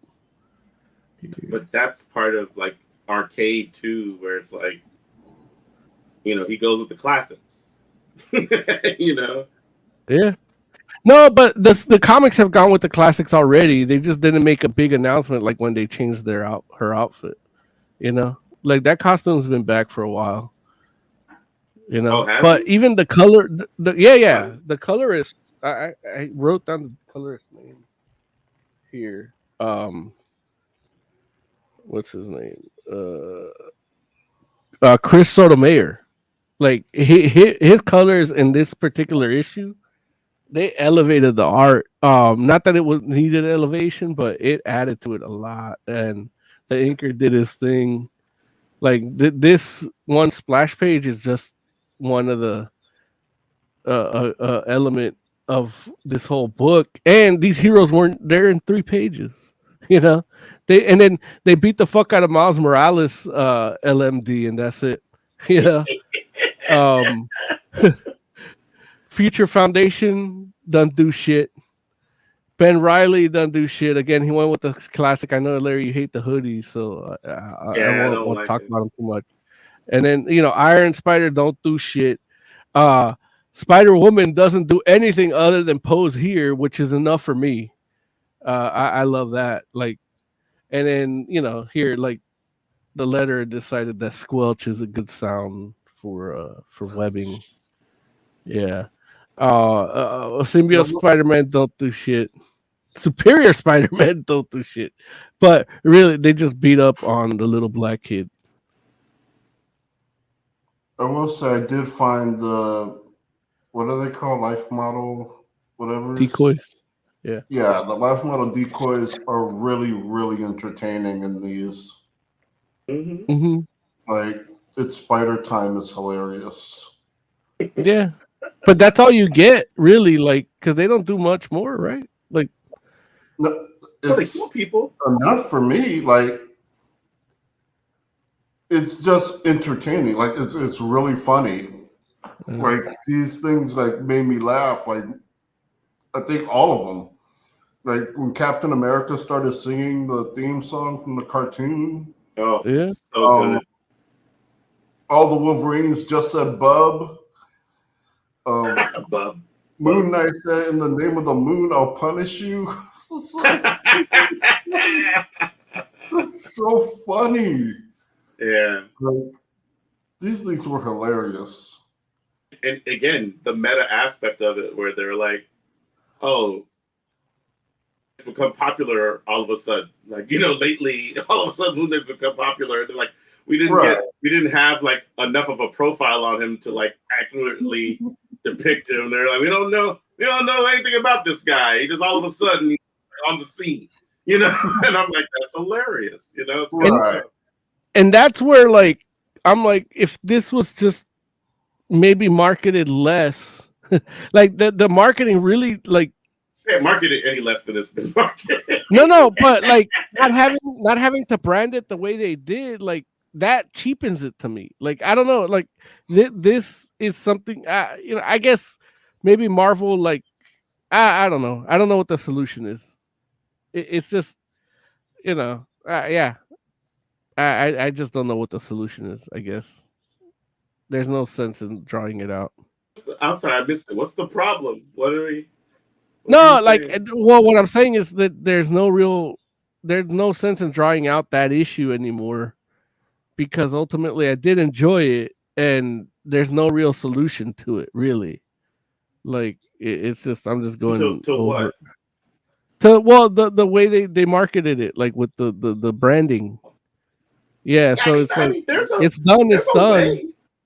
Yeah, but look, but I'm not going to give it out for free here so that they don't have to pay me. Yeah, I mean, honestly, like a part of what we're talking about is just them having a particular amount of faith in the book itself. Yeah, and that lack of faith is why you get the way that the scheme of how it's titled and all that kind of stuff. But at the same time, it's like, but why even do it number one? Like that's the thing. Like it could just you do it like number two. Man,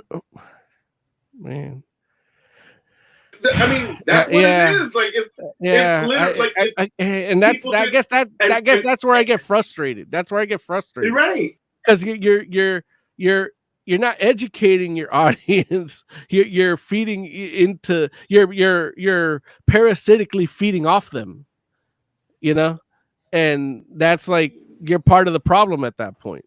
But that's a bigger problem with society. I shouldn't hold comics higher than I should TV, because I have the same criticism for HBO Max with their fucking Tranny Island or whatever the fuck, or Farmers Looking for Love or whatever the fuck shows where I can't even find, I'm getting I'm losing Batman the Animated Series so that it can make room for like Tranny Island, Not a show called that. It's something like that. Or MILF Island. I don't know. I don't give a shit about it. I hate reality TV altogether. But I guess, like, here's the thing, though. It's like all we have to do is act different, right? Like, like number ones, like we get relaunches like almost every year because people will buy the number ones. But that's the thing. It's like well, I don't know. I don't know if that's even the thing. Like, I'll buy stuff. I'll buy random comics. I buy random comics. I'll buy random numbers. I'm with you. But it's like I'm the one. I don't go to the comic shop every week, but I'll go once a month and I'll spend $100. And if I go to a comic book convention, I'll spend more. Yeah, WonderCon coming soon. But yeah, so it's like it's just one of those things. Like I don't know, like maybe how much are they really spending on number ones? Like compared to me to get what I feel good buying. Like I don't know. Yeah. Nobody's done that study yet. Maybe Harvard. Maybe somebody could raise some funds so Harvard could study that. Do a sleep study, but instead do a buy study of how much comics I buy. Keep in mind that it all depends on what the purpose is, right? Because what I know, and this is like a conversation. Oh, I know this because we've had this conversation or a similar line of conversation before. But you as a longtime and loyal comic fan feel a certain amount of or I should say feel a certain amount, but from your perspective, you're like, it would be nice if the industry would cater to someone like yourself. And in some ways they do, obviously. But well, they do, like, if you watch Oz's package, I think that's where they do, because I think I'm just gonna spend more money on that and less on comics because of the shit I'm seeing like this with between dark web and this. It's like, really, you know what? Maybe I'll get the trade paperback, or I'll just read it on bootleg if I want to stay up to date. Or Comixology Unlimited or DC Infinite, you know. Keep in mind, from a publisher perspective, they're trying to expand the market still. They're trying to get new readers. And, like, obviously, like, the three of us, and if Oz was here, the four of us, like, we're not, our concern isn't, oh, well, how do the people that are just buying their first comic, how do they feel about it? Like, that's not, generally speaking, our perspective. But from a publisher perspective, they're like, dude, we need to make sure we get more people reading these books, because one day Moses and Jay and May are gonna die. And it's like, I don't know why they feel that's gonna stop me from reading comics, but hey, I get it. But here's the thing: like, how many people have bought comics, their first comic, from listening to us? No, I hear you. I mean, So that's. I mean, but I'm not saying I'm more important than the new reader. This isn't like no. Yeah, I'm not, because I actually have that argument. I made that argument with AT&T. Like, I'm a loyal customer. I've had my contract since I was like 18. I should be getting a discount on the new phone, not the new guy. But that's.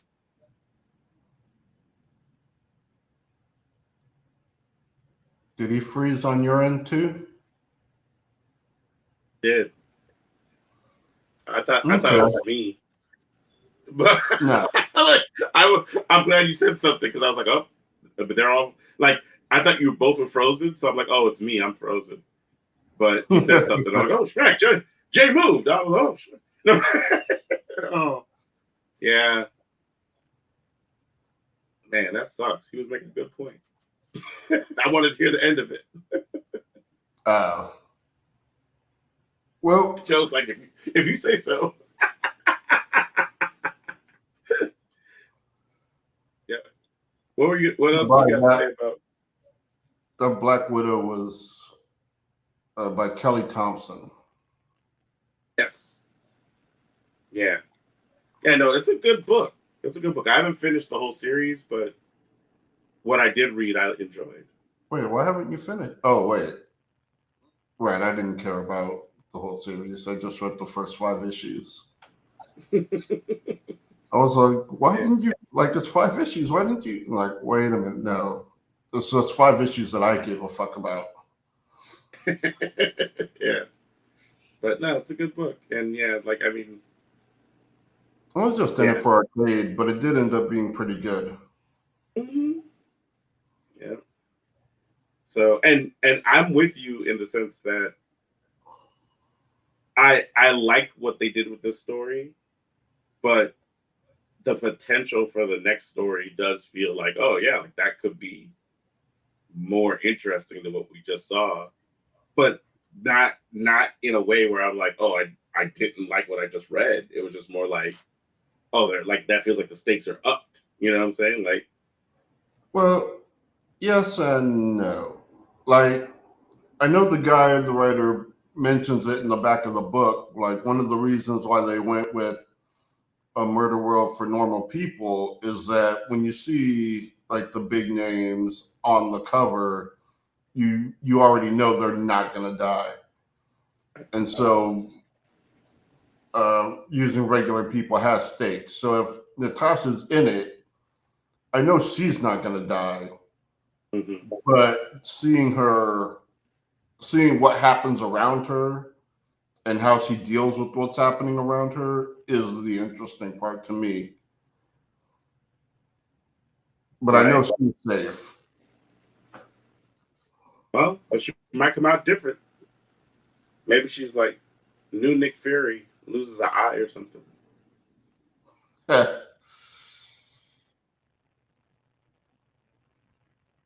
Yeah. So,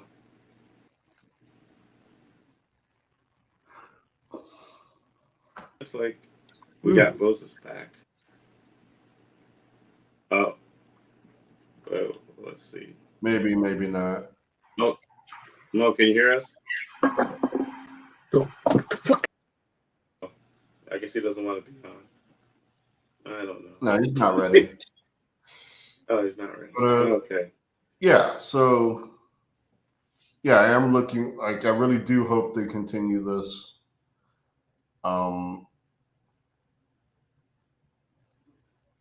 It's weird because you would think going from Avengers Arena to Murder World would be kind of a downgrade, but it's really not. Like it's still really interesting.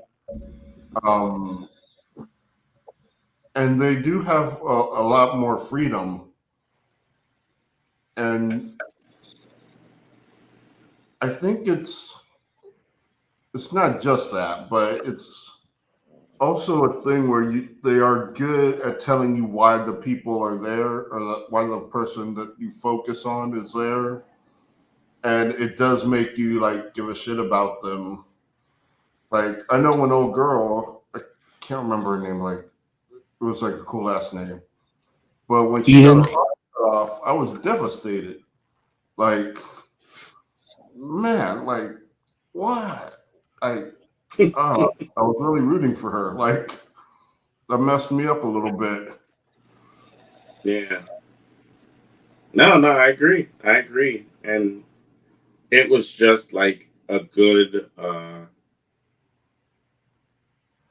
example of character development because again, it's like most of these, everybody for the most part is somebody that was a new character, or someone you didn't even know that well. And so, like, like Moses mentioned before, like they gave Leapfrog like dimensions, you were used to this dude Right. just getting punched in the face and that's it, you know, and it's like, okay, like, yeah, like there's layers to a lot of the characters, including Arcade, which is cool, like, so, Mm-hmm. yeah, I found it really interesting, and I definitely feel like I would love to see the next season and the types. I mean, I think that there'd be potential for all types of additional characters, whether it be like, more just regular people in the Marvel universe that we get to know, or even other low level like villains or even heroes. Like that might be another thing too. Like, we say like, okay, hey, there's no stakes because Black Widow is in it, and so she's gonna be fine. But what if it's like Black Widow and like Hellcat? You know what I'm saying? And it's like, are they really gonna get like? Like I think I would like to see like a super villain version where you do have people that are willing to kill. Like that was one of the things about, well, not really one of the things, but basically like in the contrast to Avengers Arena where you have all these heroes and so they're all hesitant to kill. And Right. it's not really till things come down to the wire, like 29 days in, that they're like, well, maybe we have to fight. Like, it will be interesting to see people that do kill or are violent, um, put into a situation and have them like go at it. Yeah. So Moses, you got cut off, man. Do you want to finish your Yeah. point? Nah, man. Did I get cut off again? Oh, we can hear you. Like you're a little low now, but Yeah. Still figuring it out. This. oh, there you go. Yeah. Now you sound good. Yeah. No, I mean, honestly, my point was really. God damn it. What? It keeps going down on its own. Sorry. Yeah. I'm still figuring this out. My soundboard. Oh no. It's this shit computer. It's Joe's old porn computer. It's finally, yeah, all that malware is actually finally coming in, destroying our show. I was actually really gentle with that one. Like it was just the one game. Look, that's all I was able to use it for. God damn it, motherfucker! I can say that's not what the laptop said. The laptop didn't feel like you were gentle. Laptop was like, man, this drive will never be the same.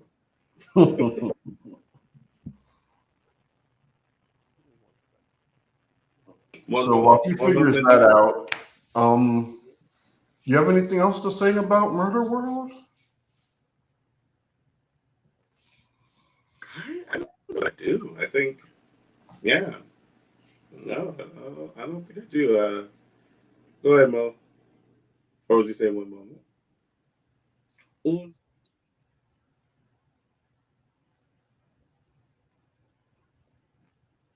Oh, I think he's making a transition to a different mic. Oh, there you go. Can you hear me now? We can hear you. Maybe. It's like you sound like it might be a demon. Okay. Oh,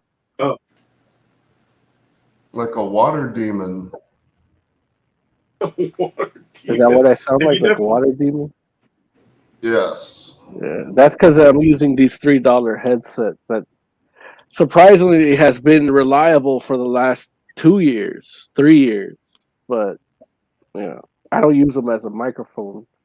But yeah, what I was trying to say, and I guess my technology worked in that respect, was that the point I was trying to make is a moot point because it's already out. Nobody bought it, and I read it and I enjoyed it.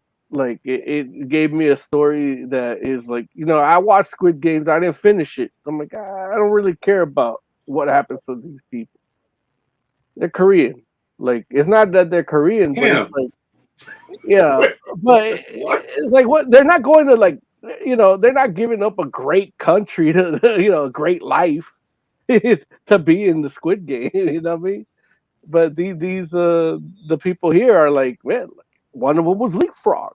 Yeah, it's like, man, Leapfrog's dead. Like, I'm sure somebody cared about Leapfrog. What? Yeah.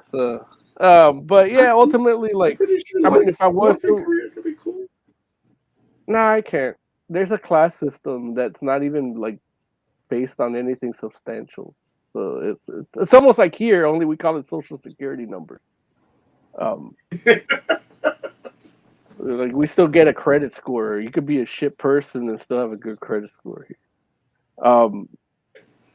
But yeah, so ultimately, like, the series was good. I enjoyed it, and I would like to see this. Like, the little bit that I saw of Black Widow made me invested in her investigation and into the next series. Like, if anything, this was literally like just the prequel to that series. If because and I don't know if that other the Benavides guy will come back or not, but it doesn't even matter at this point. Like,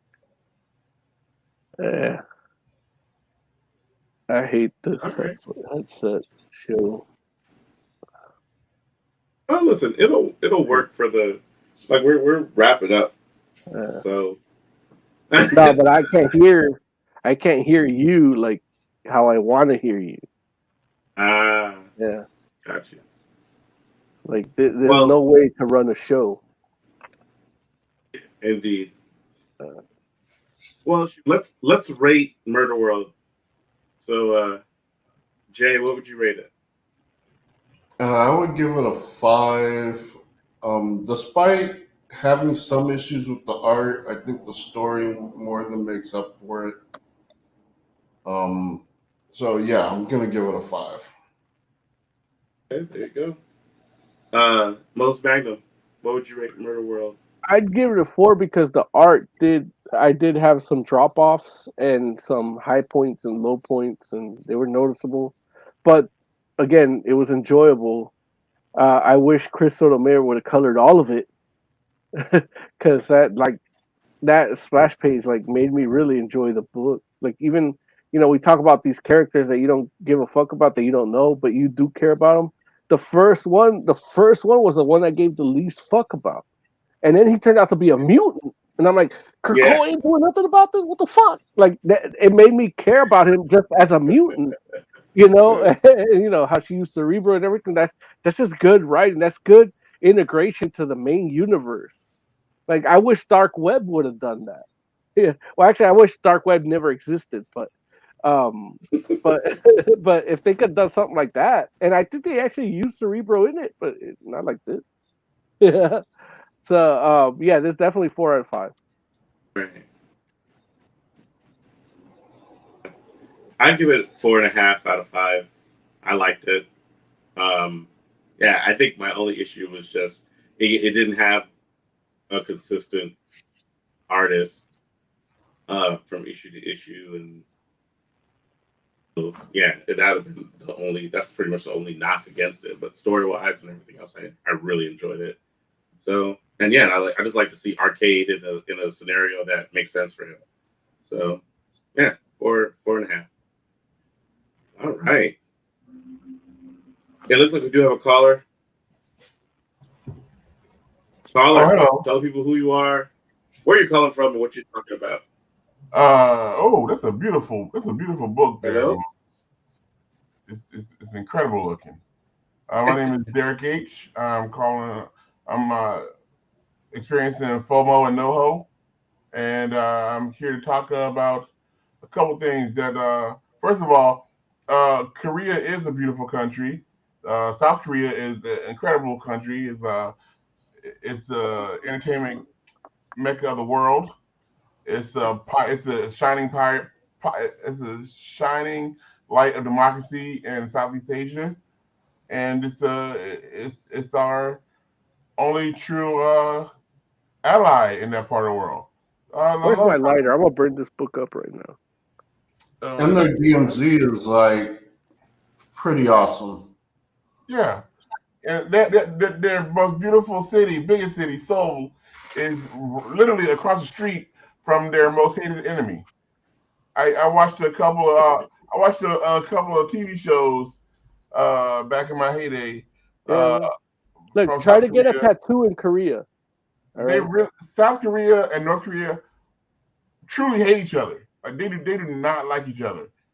South Koreans they will take in North Koreans, but they will spit on a North Korean just quickly. But they will help a North Korean out. It's the same thing we do to Mexico. We love Mexicans, but we hate Mexicans. I don't know why. I also wanted to talk about something I wanted to talk about for a long time, which I didn't have a chance to. But I realized I really hate Star Wars fans because they were crying for literally years about the prequels and how it's just about so much government. It's all about how democracy falls and all these government scandals and all that. Who cares? I don't care about none of that stuff.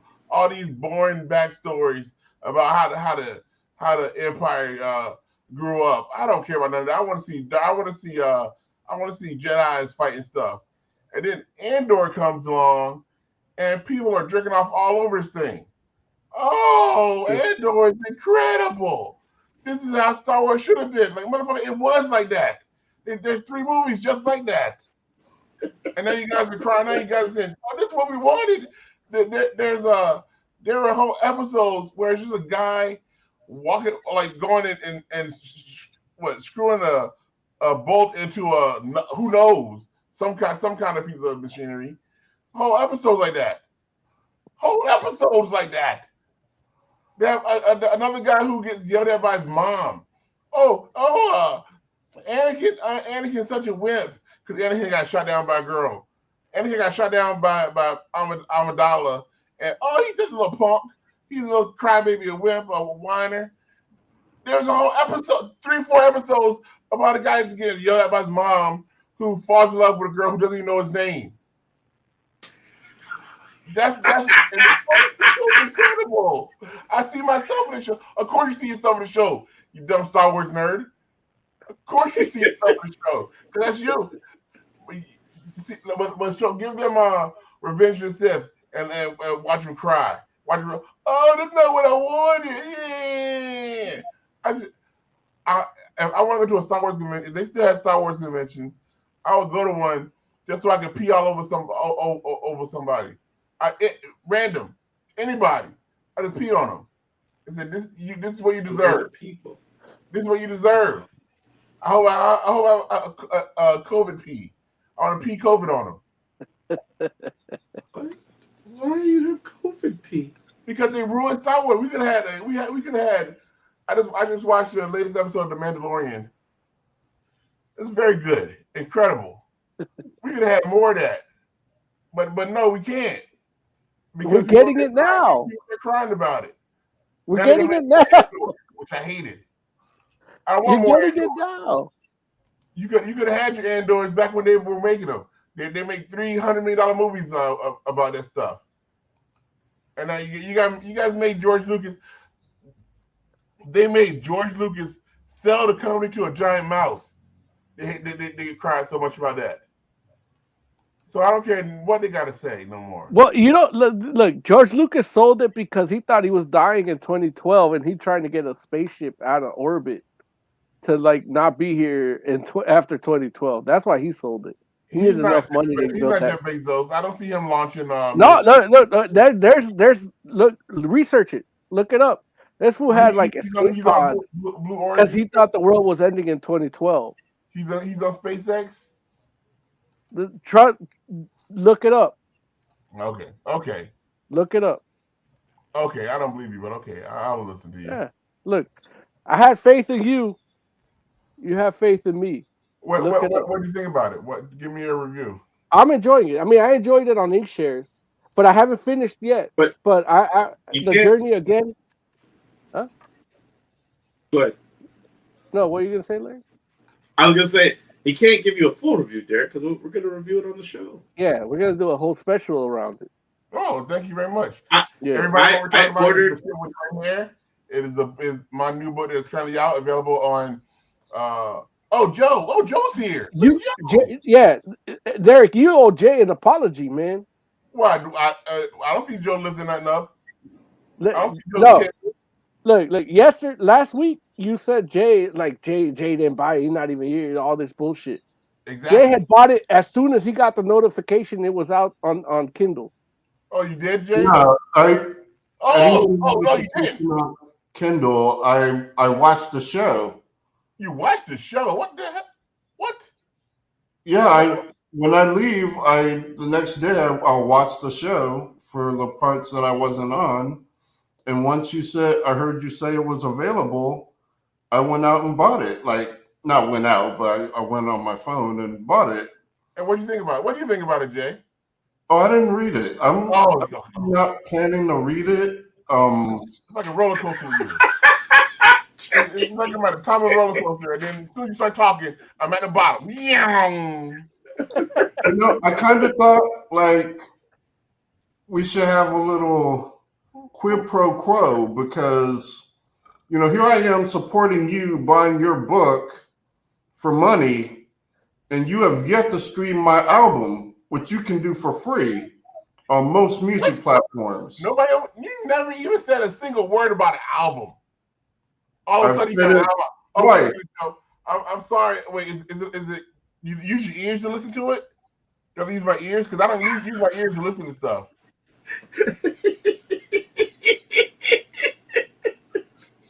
So, yeah. I need a thing where it vibrates on a piece of wood, so I can feel it through my fingers. So once you stream my album, I'll read your book. I'm a finger listener.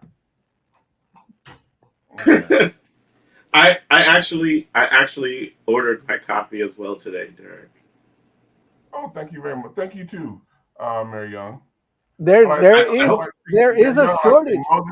And Jay still hasn't told me how to listen to where his music's at. What's the link, Jay? I don't have a link, but it's Oh, my God. yeah, I don't have a link. It's just search my name, J Random. It'll be in our Discord. Album is called later tonight. Foundation. I just got to search Google. I got to search the entire internet for it. No, you just can a search platform. YouTube. You can search Spotify. Oh, good Lord. Yeah, he left. Oh, Jay is gone. He's like, that's a 2-hour mark. I was like, what happened? No, but yeah, you can basically Foundation is the name of the album, J Random, and you can, basically it's on all streaming. I listen to it on Tidal, so it's on, So you can look, Mr. Moneybags on Tidal. Excuse me. Excuse me. Fucking Spotify, you on Tidal. Listen to the Tidal. Tidal has a free. You can listen to stuff for free on Tidal. No, you can't. You can't. No, man. Like Tidal, they don't let you do nothing for free. I have the free Tidal. You can't do shit on it. Like all I can do is curate Larry's metal playlist. That's all I could do. That's it. That's all you can do. Okay.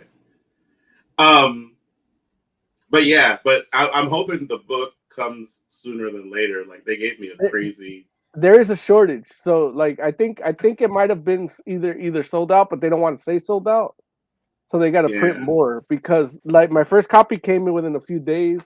The second one is coming like March 31st.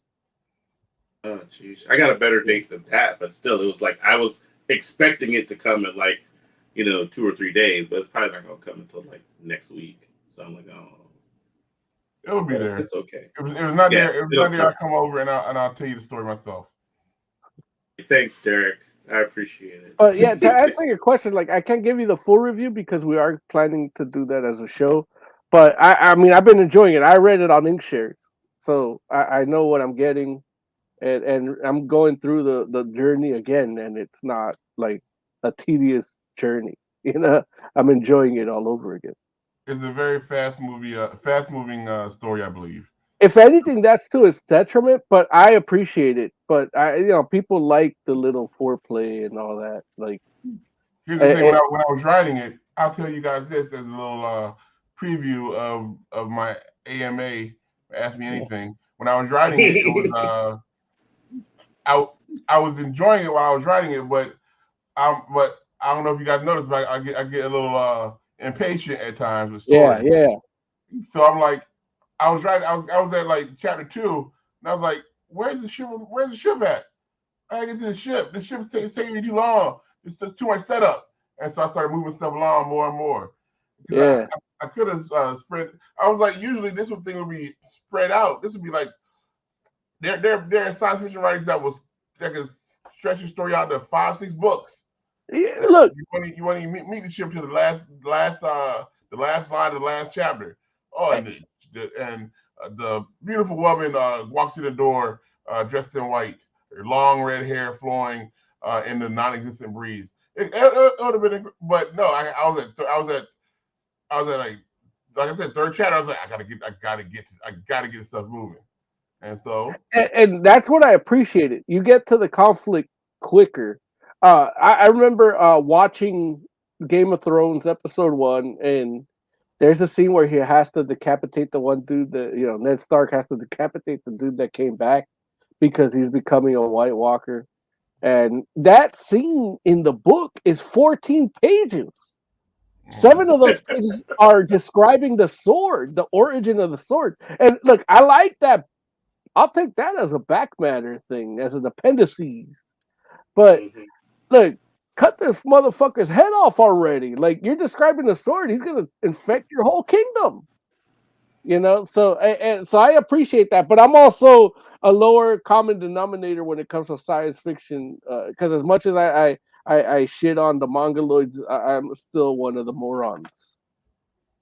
Well, thank you for that rousing, I don't know, that rousing affirmation, Moses. Yeah, man. I appreciate that. Yeah, no, I appreciate like your brevity, but definitely like if I wanted to see it like in a movie, definitely I would take the Kubrick version. Like the environment that you've created, I would like to see in detail, like from a visual aspect. The picture you paint in my head is to the point, but seeing it in a movie, I would love to, like, maybe a VR movie. Like, it could be the first VR science fiction movie where you can actually, like, walk around the ship while the story's going along. That's some Avatar stuff. That's some Jim Cameron stuff right there. Hey, look, hey, I'm investing in my own ability to make movies, so I might have to If somebody option wants this. to give me a couple $100 million, I'll happily make that movie. I have no qualms against that. After he gets How about the New York $100 for the bestseller option? list. I have the third, not the second, but not my next book, but my book after the next book. That's already partially written. And I was reading that this morning before I went to work. And I was like, this is good too. This moves is quick as hell. My next book is called The Ship with a Thousand Eyes, and the book after that, the one which I read this morning, is going to be called The Ship with a Million Legs. It's gonna be so good, so good. I was reading that tomorrow. I was like, this is actually good. I'm a damn good writer, is what I said. I want to tell people to go to the shipwithredhair.com, spend $10, spend $11, spend $12. I don't care. Somebody said it was like the cover was like a Harlequin romance novel mixed with a space opera. Okay, I got no problem with that. Everything's good. I actually did have a dream about the book after reading it in its physical form, where there was a white cover that you had made just for me, so that I can get anybody to draw on it. But I know that's just a wild dream. That would probably never happen. No, it won't happen. Yeah. Sorry. Dreams dashed. I did. That's all I want to talk about. More. I wanted to plug my book some more, and also tell Star Wars people that they suck. This latest Mandalorian episode was really, really good. Katie Sackhoff is awesome. She looks really good walking. There's some women just look good walking. I don't know if that's creepy or not, but when they just walk, it's like, damn, that's a good looking woman right there. Like, she's head to toe. She's wearing a turtleneck and looks good. Yeah. And a Torber's like that too. Yeah. That's all. Okay, that's all I wanted to talk about. I might read Murder. I would read Muderworld if X-23 was in it, but I don't think she's in it. So she's in it, and Honey Badger, at least on the cover. Oh, she is. Okay. No, they're not. Like, you get more Old Man Logan than you do X-23, and they're just life model decoys anyway. They're not real, like, heroes. You think down did what's that show? Last of Us is such a hit. You think they're gonna make an X-23 TV show with Hugh Jackman and Daphne Keane on HBO? Oh no, that's not the way to do it anyway. So, like, what? Nah, because Wolverine, like, technically Wolverine loves every teenage hero except his own daughter. Daphne Keane has to be old enough right now to be looking good. So she's starting still. Good. Don't give me that look. Daphne Keane was a little cutie, and hopefully by now she's like, I'm sure she's 18 by now. She has to be. Listen, okay, never mind. I would suggest we suspend the conversation. The type of girls I like to see in mass media are ships with red hair. That's it. Oh, that would be awesome. I would love for the HBO to make my book into a movie. HBO, call me. You got my phone number. No, Derek, that's our strategy, man. Listen, we got to talk, man. I'll pay you for the option rights, and I'll just hold them for 2 years, and then we can entice people, and then I make a ton of money, and then we split it. One day I'll tell you guys a story about how my first movie got optioned years ago, and they cheated me out of a bunch of money. Yeah, I ain't gonna do that, man. I wrote a movie called MPH. It was an action movie with car chases and everything. And a movie company called me and said, "You want to option your movie? Here's a bunch of money. If we don't make it in a year, then you get the rights back. Or if we haven't made it, we want to keep the rights, we'll give you a bunch more money." And I was like, "Sounds good." Sign my name. picked up the check, waited a year, nothing happened. I sent the guy an email saying, "Hey, the option's almost up, so I'm gonna get my rights back, or you guys gotta send me another check." He's like, "No, we don't. We're not gonna send you nothing." If you read closely, the contract says all you have to do is inform you that we intend to start, and I'm informing you now that we intend to start. So thank you, goodbye. I was like, oh god damn it! Now I reread it, and that's exactly what it said. He got me. He tricked me. They stole basically stole my movie, stole a bunch of money. That's how we got Tokyo Drift. That's all. Yeah. Okay. Well, we'll make sure we'll have better lawyers this time around. Derek, we're about take a chance. Take a chance on an up and coming content creator. We'll see. About to do final thoughts, Derek. Why don't you leave us with a final thought? My final thoughts is the best thing George Lucas ever did was give some of the other people under his employ the rights to Star Wars. Ryan Johnson did a good deal. He did a good job with The Last Jedi, even though people are crying about it now. They'll love him in a few years. I'm glad they gave Jon Favreau over at Disney is doing an incredible job with The Mandalorian. That little baby Yoda is just a money machine. Money. And if you're a Star Wars fan that hated the prequels, screw you. I hope you get COVID. I hope you get my pee COVID. I'm gonna pee on you. And don't cry about Picard. So you do the same thing in Star Trek that you did in Star Wars. Cry, baby. Okay, that's it. That's all. Thank you. Thank you guys for still doing the show too. I enjoy the show. Thanks for supporting, Derek. We always appreciate you. Thanks for supporting me. No problem. Later. All right, Mose Magnum. Why don't you give some final thoughts? We got stuff coming down the line. Can you hear me or no? Like, hear you. I'm sorry. Yeah, sorry. This whole shit pisses me off. Yeah, man. We got stuff coming down the line, videos, shit, and Oz got his package out all in your face on our YouTube channel. There's merch. There's more stickers coming. I don't even know.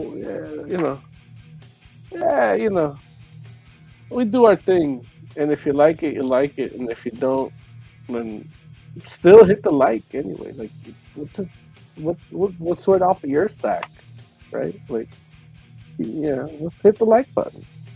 And tell your friend how much we suck. Do that too, with the link and everything. FantasticForum.live. There it is. For the entire Fantastic Forum, thank you all so much for hanging out with us. We'll be back next week. Go ahead and, do what Mo says. Until next week, we're the Fantastic Forum. Good night.